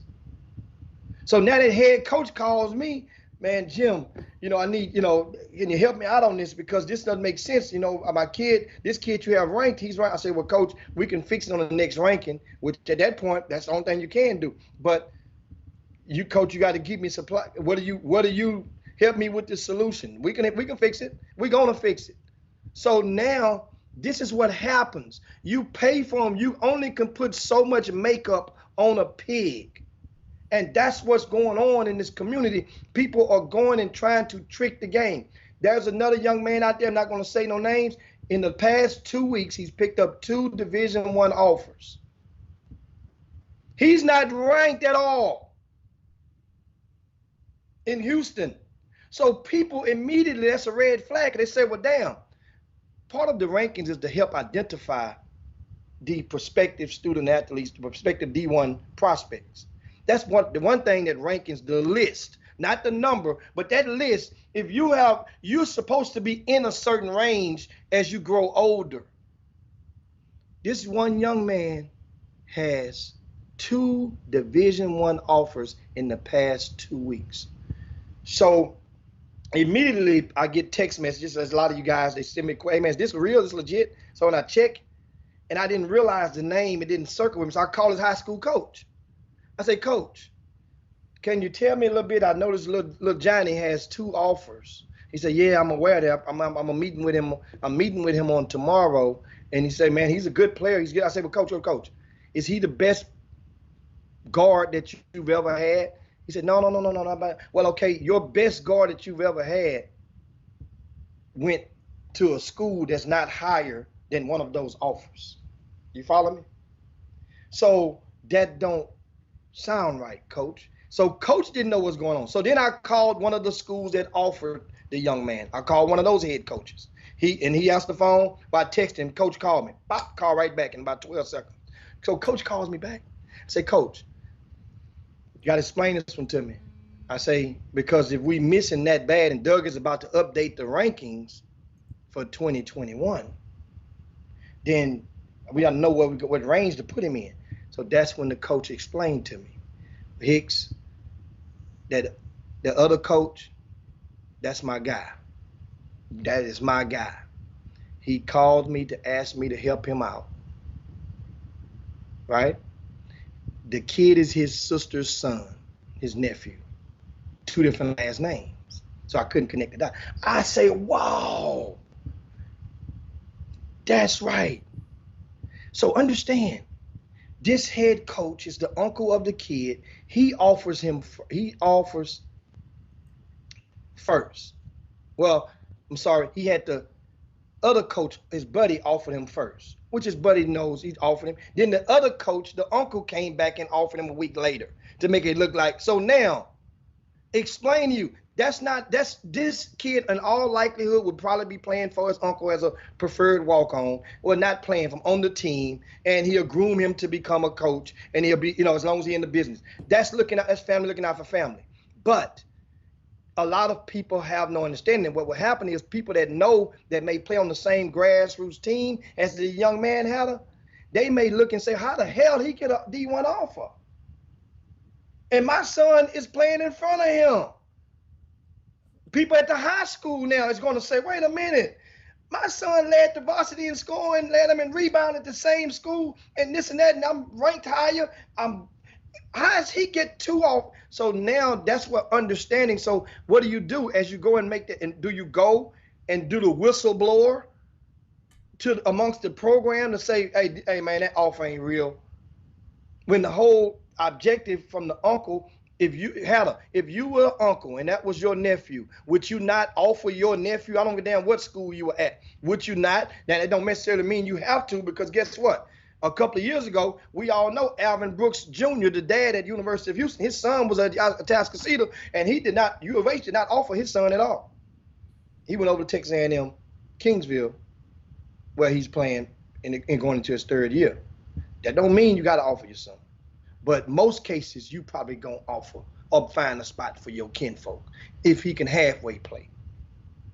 So these are things that people are giving understanding to you guys of some of the stuff that goes on out here. And now back to what I want to do is some of the questions that we left on the table and you guys have sent in, right? And some of the questions today.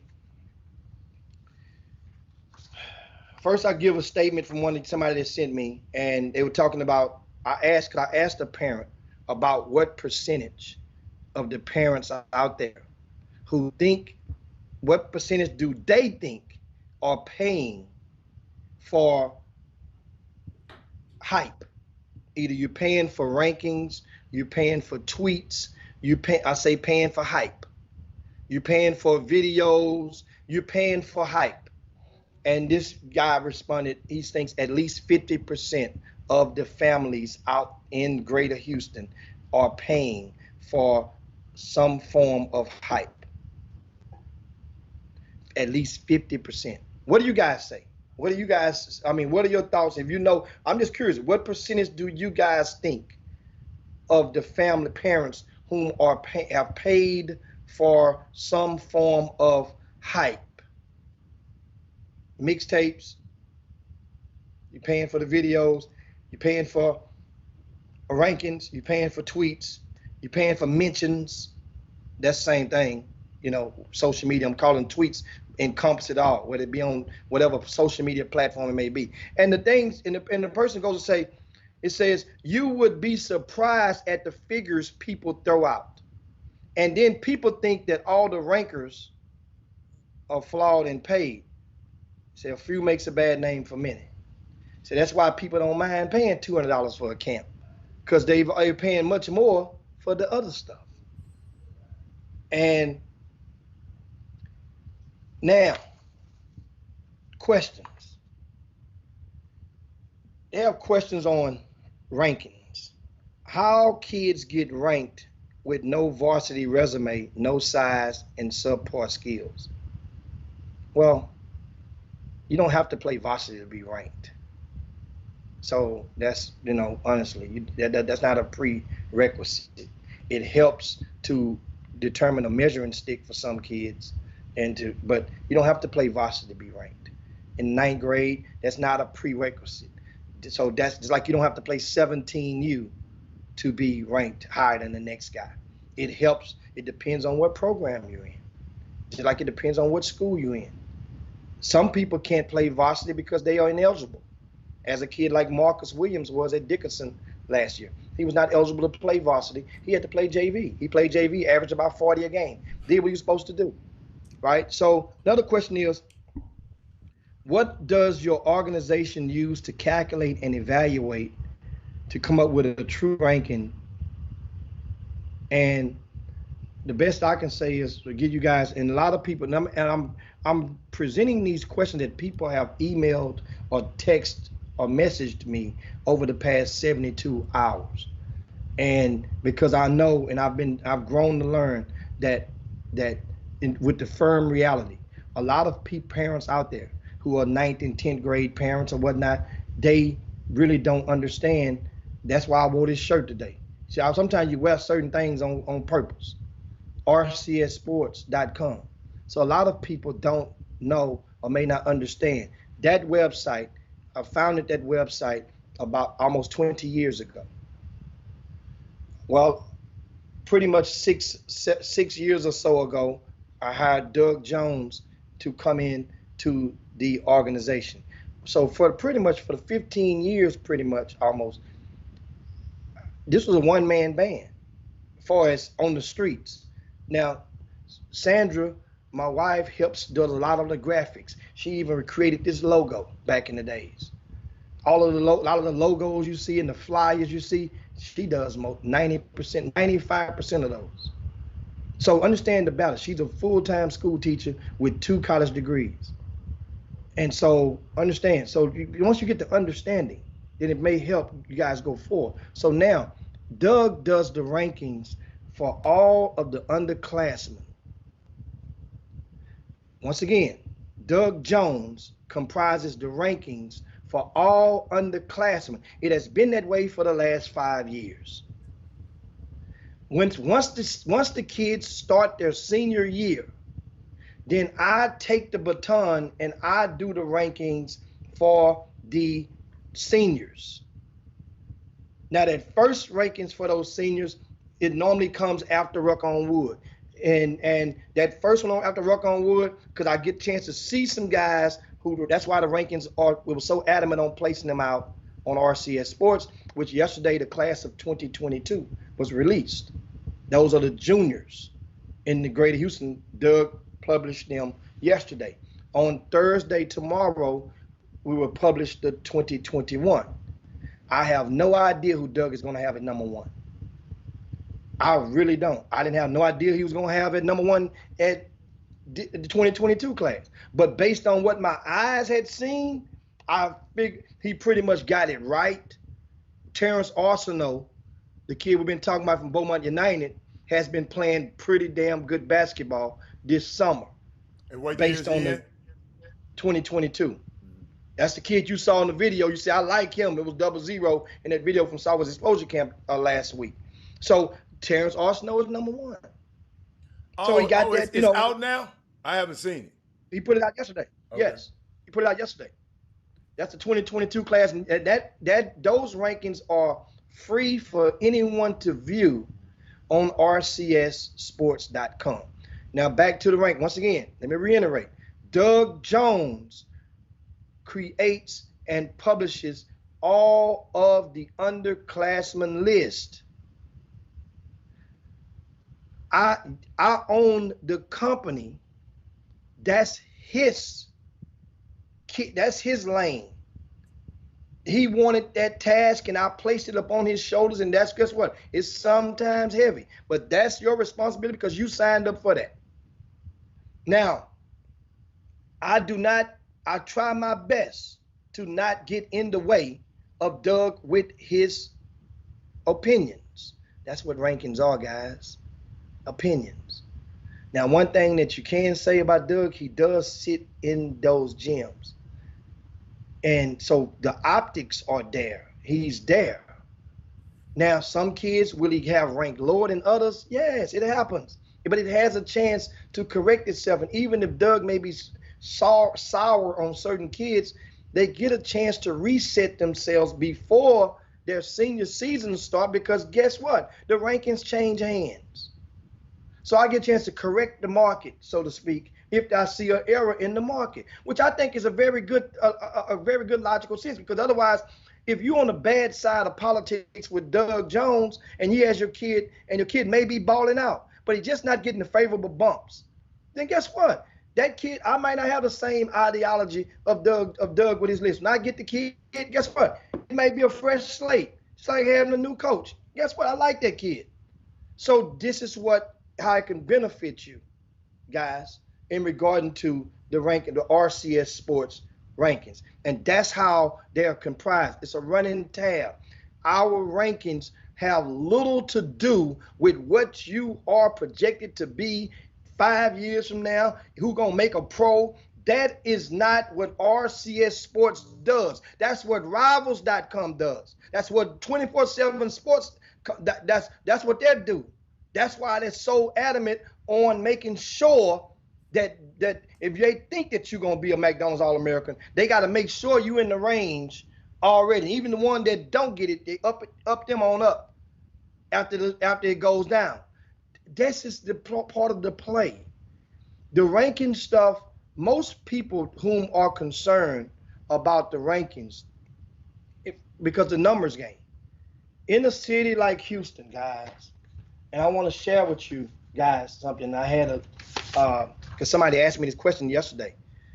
How many Division I signees did we have from the area from each of the 3 previous classes? 2020 is right now this year. Chris Walker was on the Chop Shop a few months ago, and a year ago, and I told Chris Walker about the range, and I was right on the freaking money.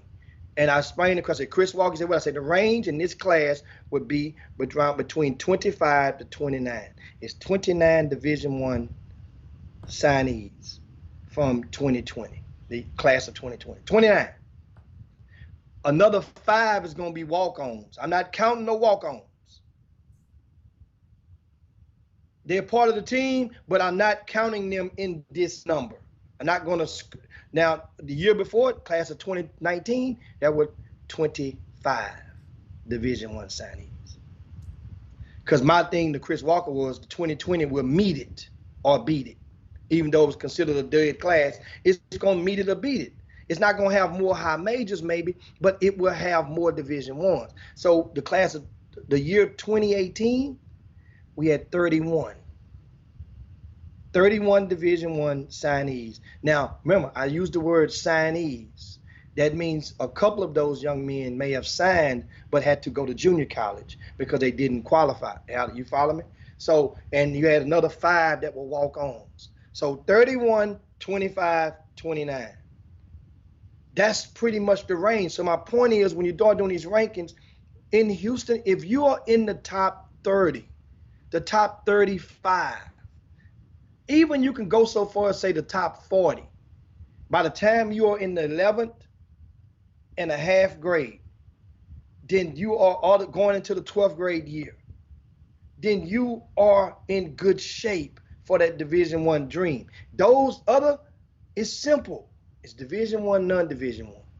And I had a meeting on yesterday with the parent, Adam, and guess what they did? They showed me another parent, separate parent. I never met him before. I saw his face, recognized his face when I met him. He opened his phone and showed me physical proof of an invoice from PayPal from someone in Houston whom charged him. Remember the accusation about the Ruck on Wood?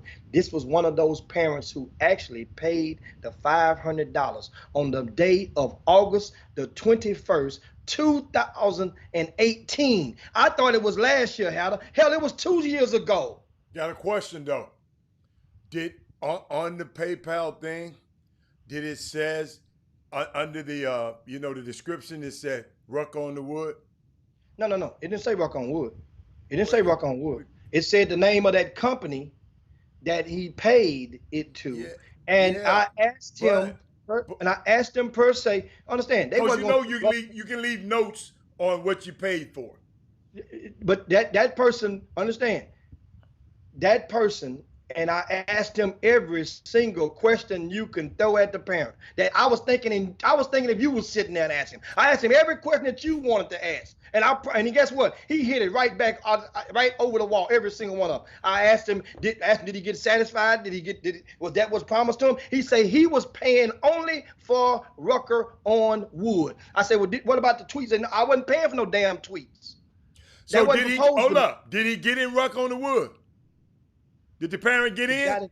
He got in Rucker on the Wood, yes. So he got his money worth. Understand? No.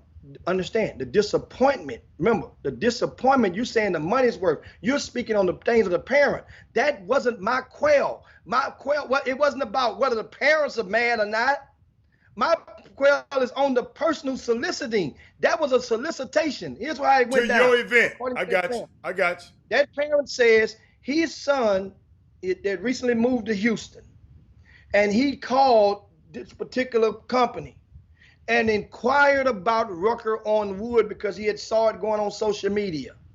Because upon getting in town, he recognized, he knew the RCS Sports name, didn't know much else how to get in touch with it, but he saw it on social media, people retweeting stuff. So he called this particular company to ask them, how can my son get in this? And the person, according to the parent, the person says, I can get you in $500, get you in. The parent says, I don't have that right now. I can give you half on this date and give you the other half after you get him in. So sure enough, that's how, according to the parent, the deal was put in place. And in the beginning of August, right, the payment of $250 was submitted. Then on August the 21st, the other $250 was submitted. That Sunday before the 21st was the date of Rucker on Wood. It coincided. So his story when he called actually coincided perfectly. These are payments from 2 years ago, not last year, Hannah. In 2018. He still got it. He said, and so I told him, he said, well, you're welcome. We're going to meet again. And that way you can get a screen. I didn't want to spook him. And I told him, I'm not going to record you. I don't want to take no screenshots of your stuff. I just want to be able to meet you and get a feel of what all took place. And so now we're going to meet again. And he's going to bring me, and that way now I get some footage and get screenshots because I may put together an article for the magazine about this whole concept.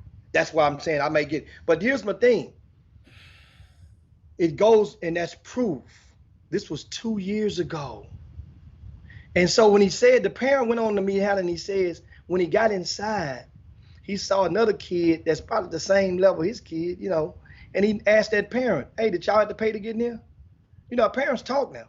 Parents say, no, we ain't pay to get, like pay an extra tariff to get in. No, parents say, no, we paid the regular at the door. We good. He asked somebody else and he asked. So then he realized, listen, this person, the people that he paid the money to, at that point, he felt like, well, hell, at least since now, this person, he spoke to him about it. Like, man, y'all paying you for this? He said, well, so then he come and say, well, man, we're going to show your kids some love. We're going to follow him for a year. The company then tells the dad, according to the dad, allegedly, we're going to follow your son for a year and keep giving, help boost his exposure, so to speak. I'm paraphrasing. So the dad says, I say, so dad, at what point did you get pissed that you find out that it was a dupe? He says when he looked on social media and the company who he paid his money to, they don't even follow his son or him on social media. So that was his red flag. It hit home. In other words, if I'm telling you how to pay you, here's my fee, pay me, I'm gonna boost your kid's stock. I'm going to retweet a lot of his stuff. I'm going to like a lot of his stuff. So you're paying for likes and retweets. That's another thing didn't know about. That means to help you and give a comment or two. That's another way to disguise it and get on up out there, get on and boost it up with. Well, I don't even follow your son.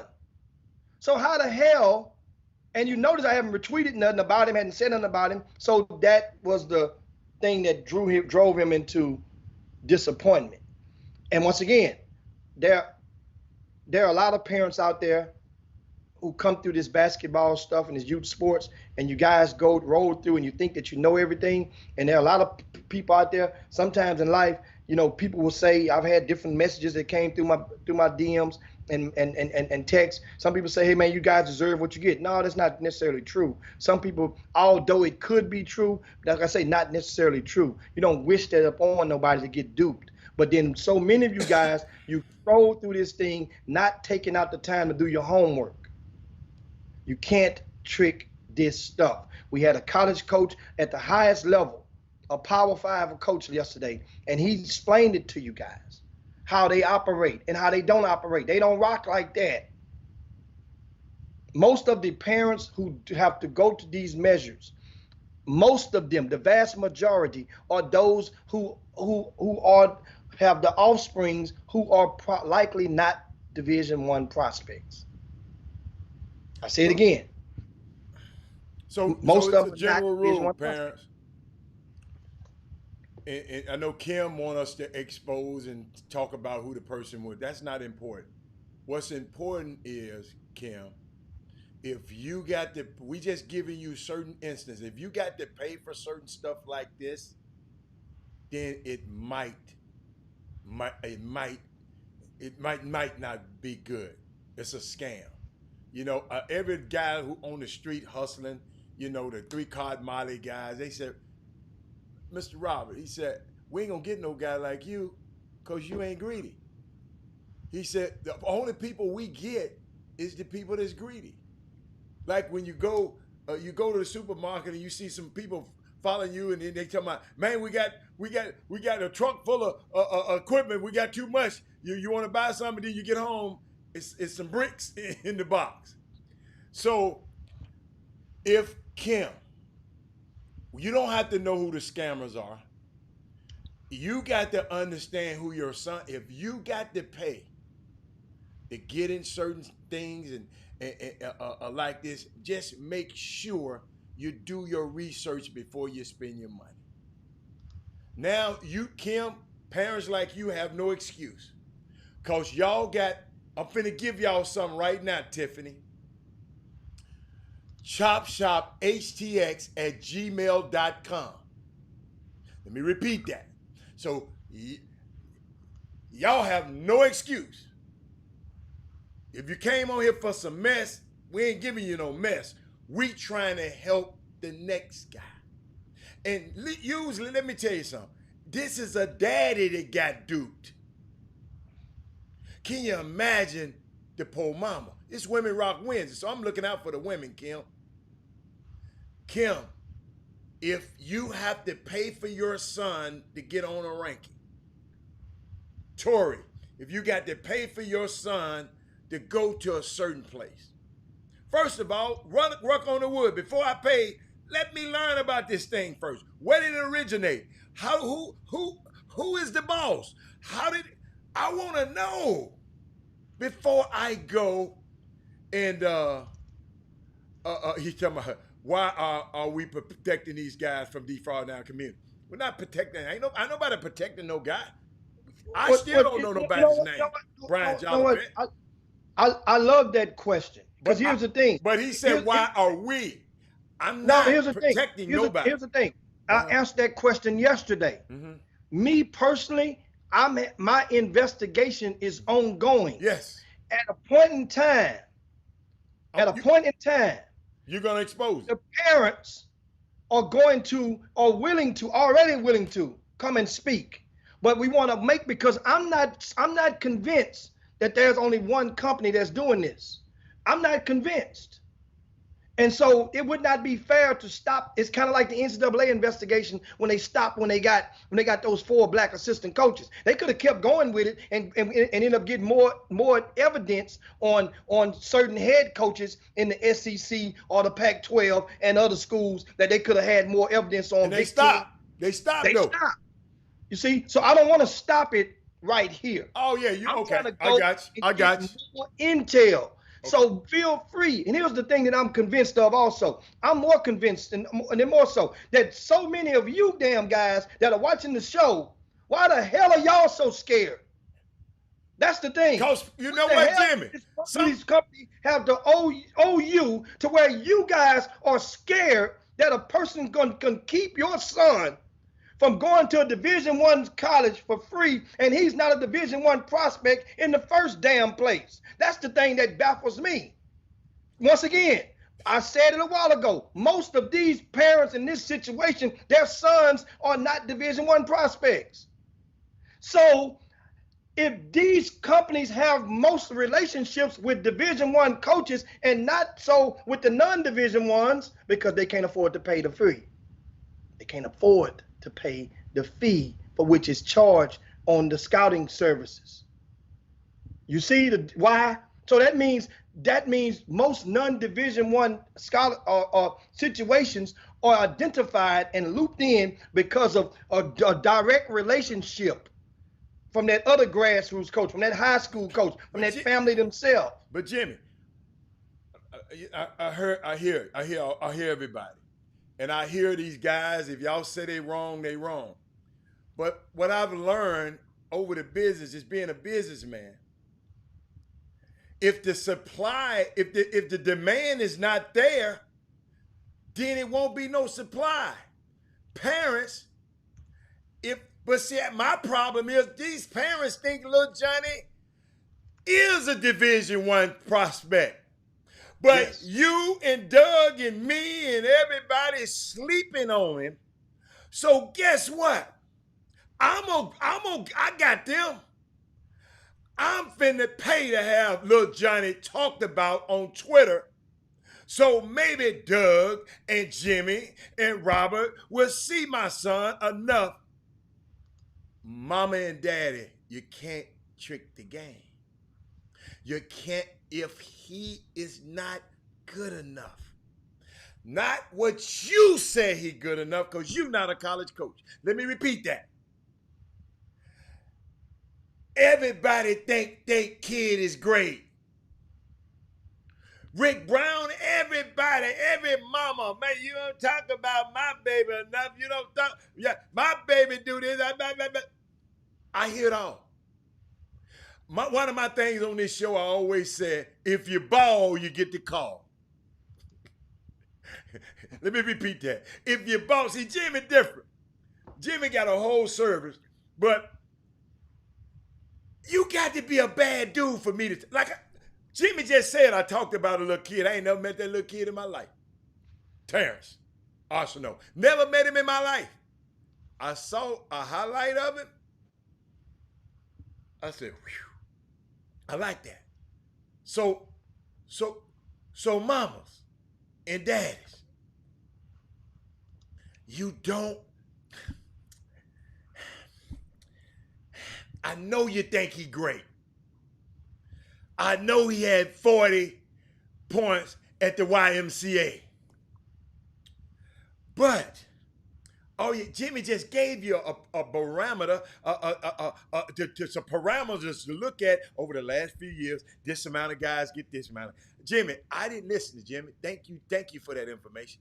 I didn't know that when my son was coming out of high school. I didn't know how many was. You know what I said? I said he gonna be good enough. I'm gonna make sure. And guess what? I ain't never said how good he was. I love to hear somebody. I say, yeah, he all right. Cause my thing is, he all right. Little piece of. I always call him something else. Mama and daddy, we got to get more like that. We got to be a little bit more humble. And you won't get got. I'm just trying to stop you from getting got. Those guys I can't stop the predators from being out there. But if I tell you it's some vultures outside, stay your ass inside for a little bit. Don't be like everybody else. Well, maybe I can get by these vultures. No, they're going to eat you up, mama, daddy. You shouldn't have to, man, let me tell you something, man. This guy right here done put together event after event after event for people to see your kid. And I know for a fact he makes it affordable. And he watch other people go and rob y'all for less superior events. Vince can't touch him. And them folks robbing y'all. Listen, I've been there. I watched it. He ain't told me to say this. He don't know I'm saying this. You got a vehicle that's like none other than any vehicle in the United States of America called a Chop Shop that's been giving you this information for free for 4 years. And some of y'all won't even subscribe to it, and some of y'all won't even share it. But we coming on here, when we talked about this parent, and let me tell you something, I feel bad for that parent.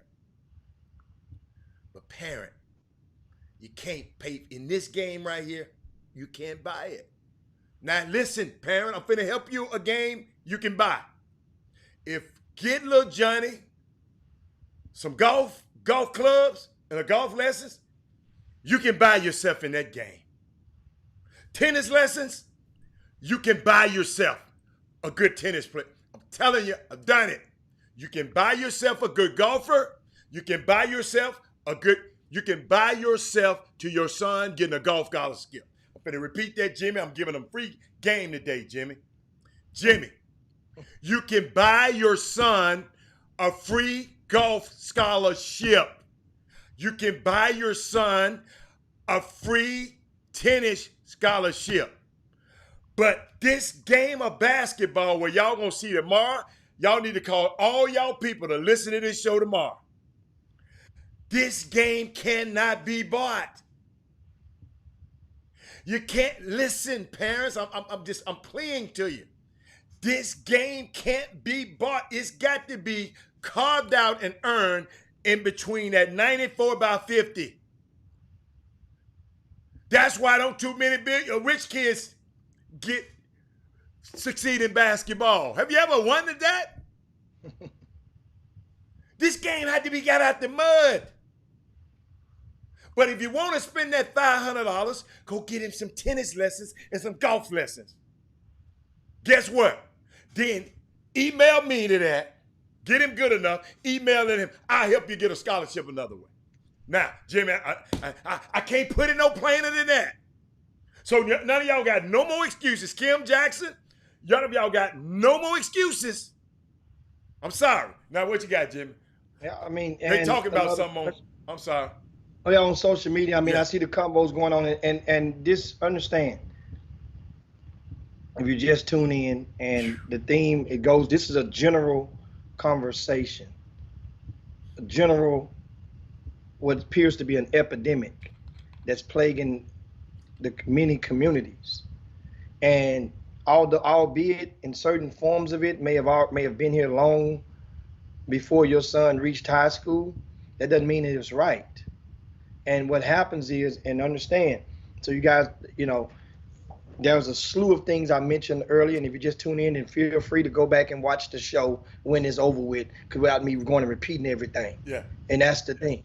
So, and share the show. If some of you guys right now, let's pause, take out the time to share the show to your timelines, to your story, to your friends, or even some of your basketball hoop groups that you may have. There are parents in there that can get some of this right now.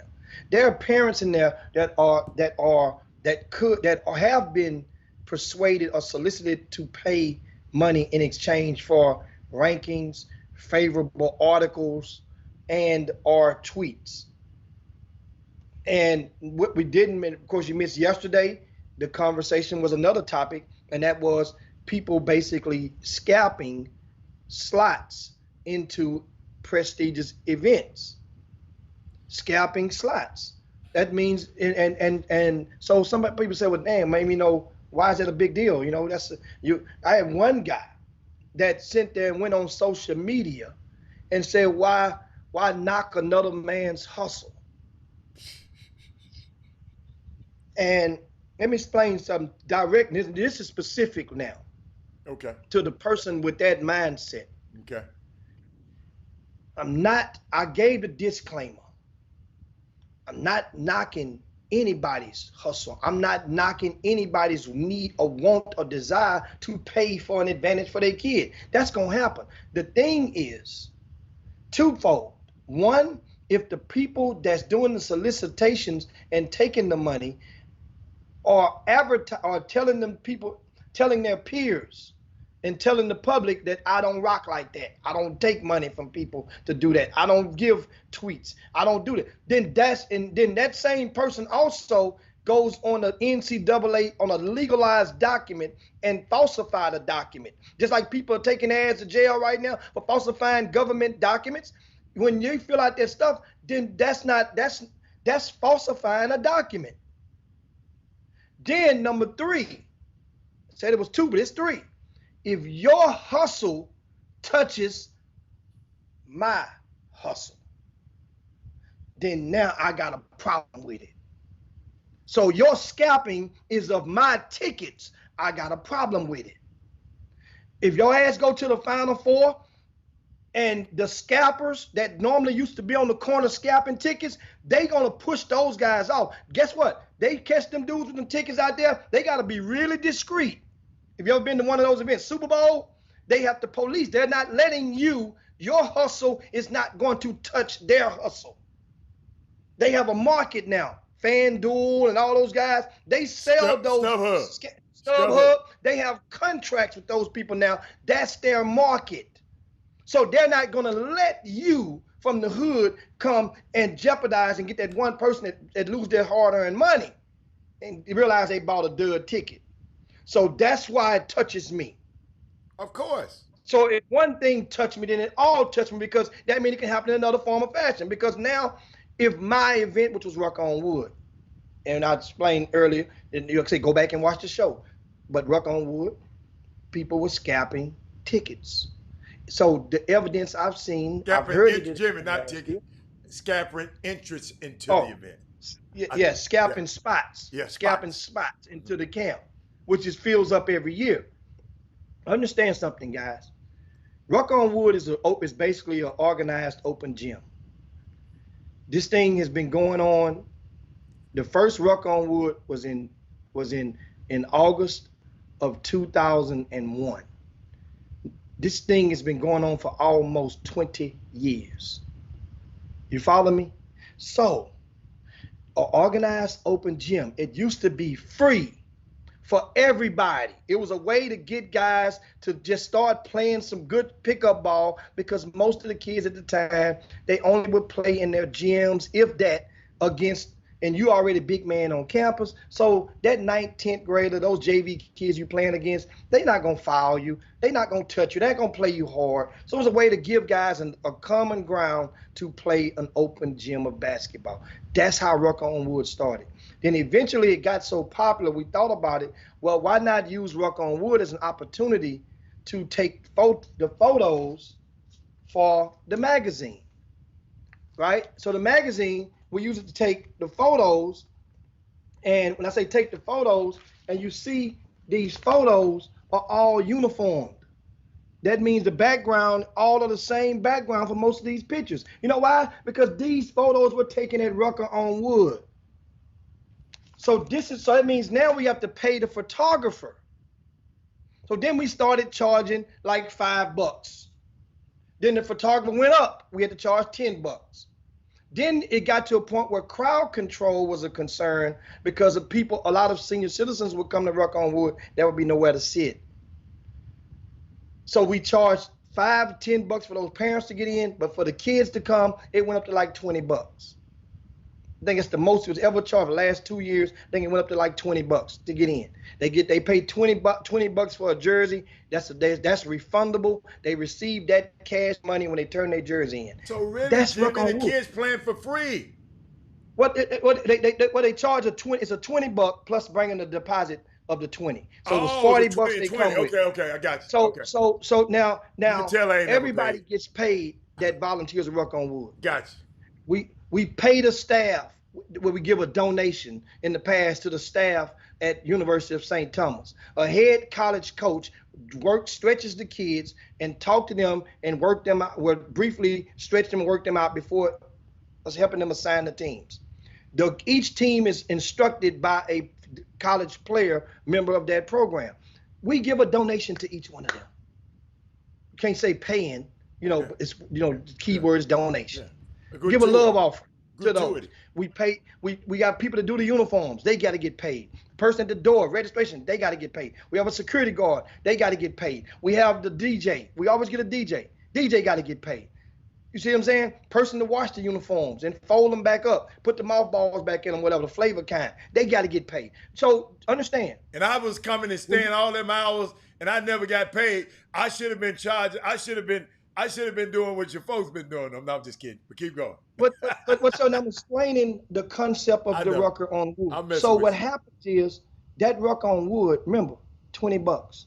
So those kids come and they get to play a condensed setting, and they get a chance to go and befriend other players that they normally won't know. And otherwise, some of these kids think it's just me versus him. He play for this sneaker, I play for that sneaker, that's my enemy. No, these kids now, they get the chance to commingle, play some good basketball. We have referees as well. Referee on these, they got to get paid.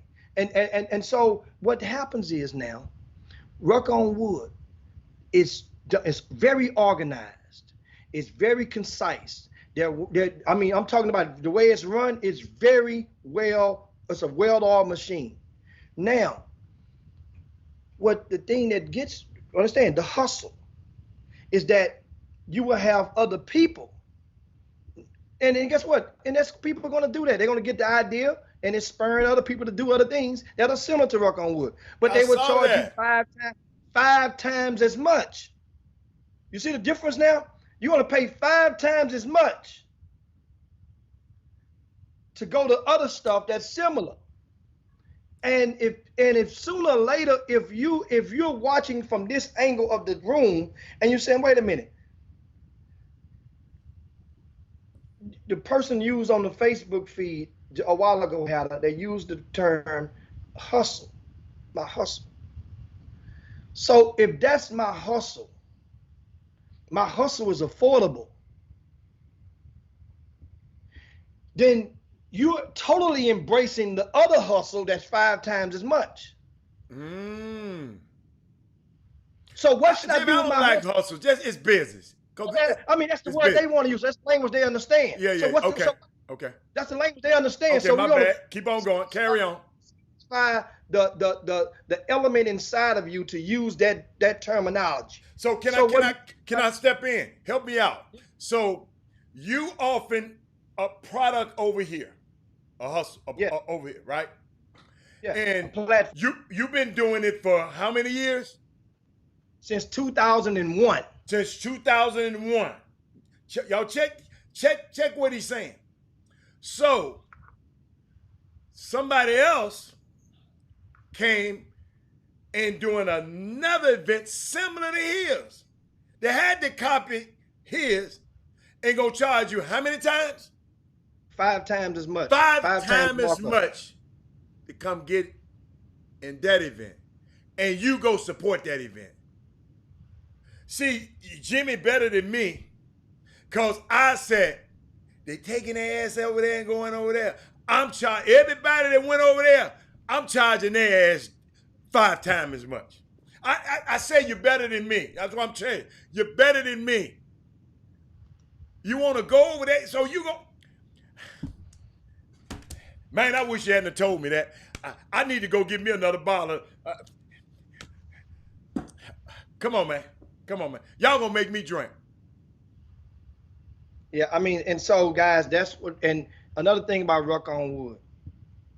Ruck on Wood, once again, there are videos. All you have to do is Google it.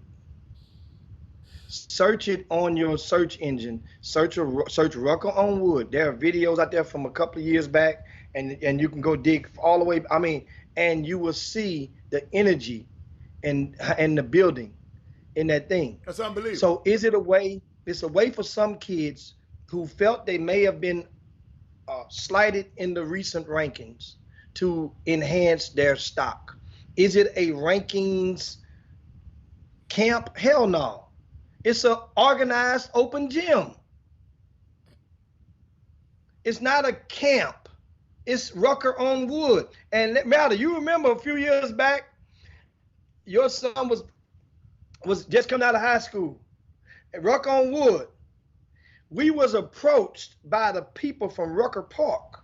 Yeah. They were pissed. How dare you use the Rucker on Wood name? What the hell is going on down in Houston? You country boys using that. So then they flew down to Houston. After I talked with them, hey man, look, this ain't all about that, man. Just come on down here. Do what you gotta do. They calmed down a little bit, flew down to H-Town, and put their eyes, the people from N1. That N1 was the outfitters of the Ruck on Wood. Remember the old movement with Skip to Malou and all that, the mixtapes. So N1 had a deal in place with the Rucker Park. They flew to Houston, saw Rucker on Wood, and understood after, once again, that's the thing. Once you listen to a person with understanding, and if you can get the capacity to understand their why, then you'll be okay with, not necessarily okay with them, but you'll see what they're doing, why they're doing what they're doing. They came down, saw Ruck on Wood, and guess what they did? They said, man, we love this. What can we do to help? I say, well, we can use some uniforms. They say, next year you got it. Matter of fact, we're gonna make you 2 sets of uniforms. They made the uniforms that are lifetime uniforms. They will never fade. They could never fade, and the numbers can never peel off. They're imprinted into the fabric. Those uniforms work on with a lifetime. 2 sets. And of course, I went just to cover my butt, make sure they wasn't just gonna come back. I went and trademarked Rucker on Wood. So that's trademarked by me. My first time ever trademarking anything. I went and paid that money, got it trademarked. And so that's something to let you know at that point, we knew it was big because they also asked me about bringing it in other cities. And I said, well, my output is not going to be greater than your input. You have to find me somebody in each city, and then we can get together and I can give them the blueprint and they could do it. I can sell the blueprint. And that's about money being trademarked. And when you can have a Rucker on Wood in every city. And then that was too much like right because the energy, I just had other things to do, nobody about. But that's a brief history on Rucker on Wood. It's a great platform and it's invite only. You can be nominated, yes. Doug Jones, you send him an email, jones@rcssports.com. Once again, jones@rcssports.com. That's the email address. And I'm gonna tell you guys, we can only take, we can't take no more than 70, 60, 70, 80 people. We can't. Well, then, unless we don't let no parents in this year. That's why the scalping come in then. No, the scalping would come in for a spectator. Scalping come in. That's why I'm talking about the spot scalpers. Cause you said so, man. But if you're gonna scalp, Adam, from my block where I'm from, if that's your event, and you gave me, I say, man, I need 3 slots. And you say, you got it, big fella, 3 slots. Make sure you give me the names before Friday. And I'm gonna give you the names: John Doe, Larry Moe, and Curly. Those are 3 names. Well, guess what? If I'm gonna sell them slots for $500 a piece, the way I was raised and how it goes in the ethics of hustling. Go tell the dude. That mean, I would go tell my man. I go broke a deal with the man who run the joint. I would. Well, that's one way to do it. Or you keep it to yourself and you still come back and you come up to me and you give me the soul shake, and inside the soul shake is 2 or 3 Krispies that you saying, I'm saying, what's this for? Don't worry, man, don't ask me no questions. That's for you, brother. That's how the hustle goes. See, the thing is, we got people out here that ain't hustlers, that's hustling folks. See, that's the thing. And when you have people that ain't hustlers, that's hustling, they end up in a situation where they hustle for. But they don't know the game, Jimmy. And they don't know the game. But manual to this. But guess what? Let me tell you something. I noticed that this is a unique platform. I know if somebody who just came from Mars and ain't never heard of the Chop Shop, I know they saying, wow, is it like that? I mean, young lady yesterday, I forgot her name, Jess said, this stuff just ticked me off. It's happening. Yes, and we just trying to help you navigate it through it, parents.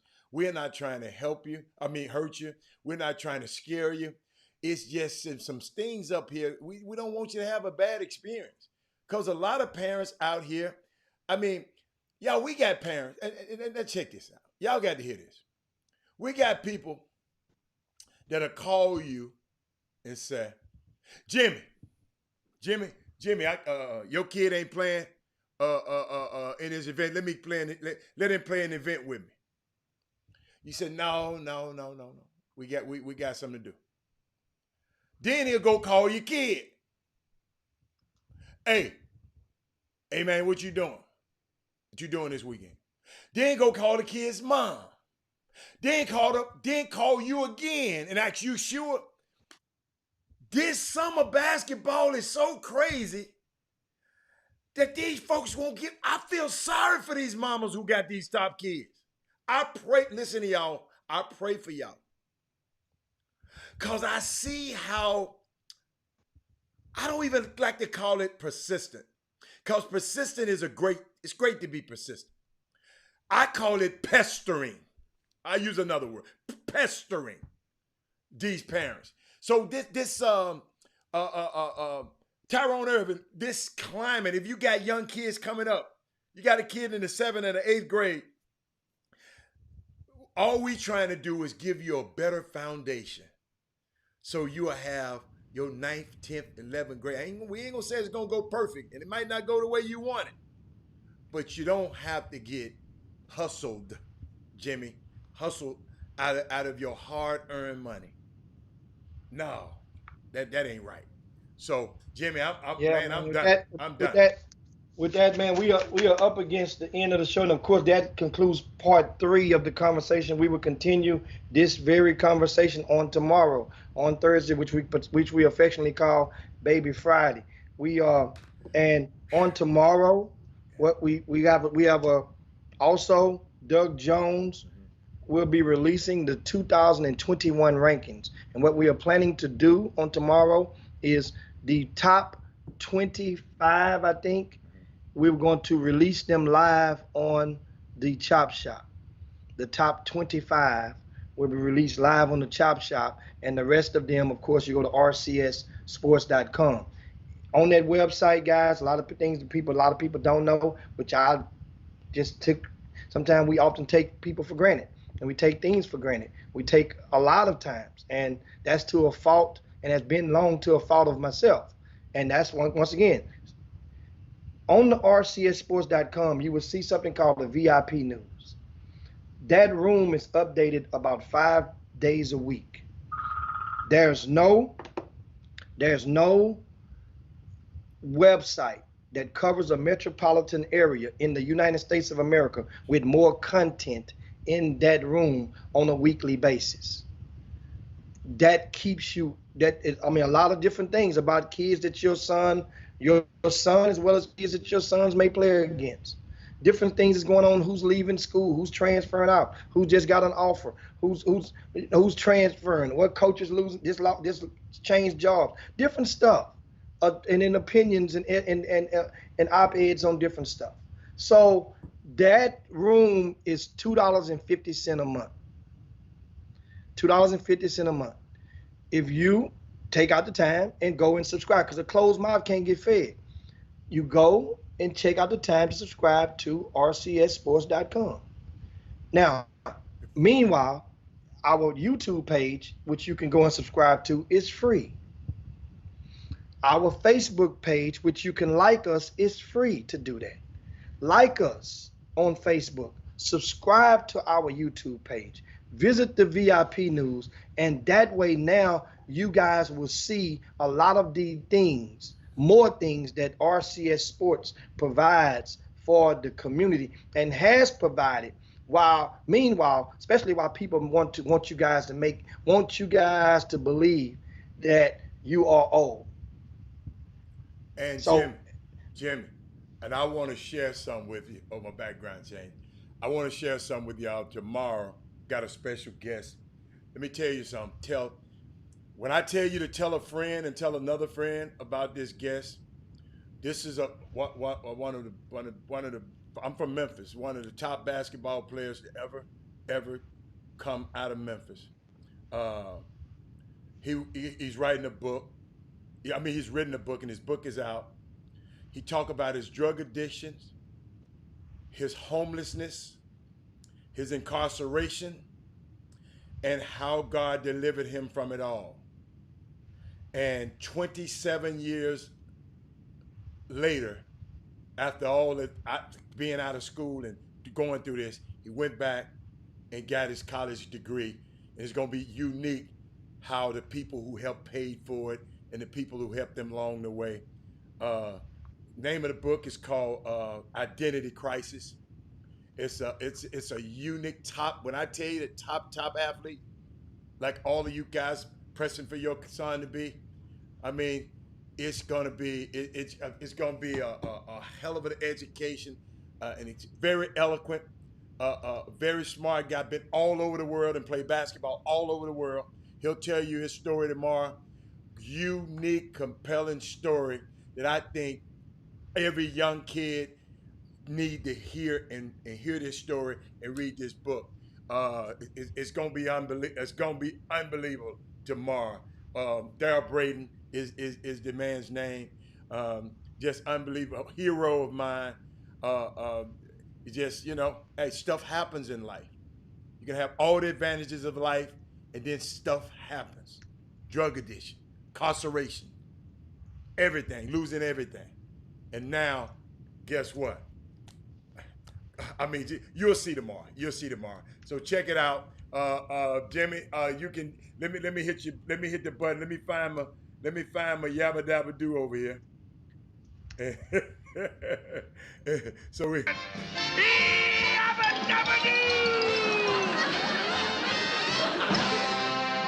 Goes back and yabba dabba do this thing for this Wednesday, Women Rock Wednesday. Shout out to all the females out there. Yeah. Thanks so much, guys, for having the patience and the understanding, the welcoming understanding to receive a lot of the words that said. I hope didn't say anything out of context or nothing to mislead or confuse people. But as you can tell, I'm really, really, really passionate when it comes to a lot of the integrity of that should come with this profession and this recruiting sector. I really am, and hopefully my words on the Chop Shop's words can fall upon welcoming ears, and you guys can go now and make an effort to help share with other people. That's what I want to do. That's what I wish could be done. So thanks so much, guys, for watching. On behalf of Robert Hatter, this is Jim Hicks, and we'll see you guys in 22 hours. We're up out of here. Chop Shop. We out. Jim Hicks, Rob Hatter. You are now tuned in to the Chop Shop. I'm Retro. Let's get it. We in the Chop Shop. We live in the Chop Shop. We talking sports talk. We live in the Chop Shop. We in the Chop Shop. I'm talking sports talk. So turn your dials up. It's live in the Chop Shop. We in the Chop Shop. We live in the Chop Shop. We talking sports talk. We live in the Chop Shop.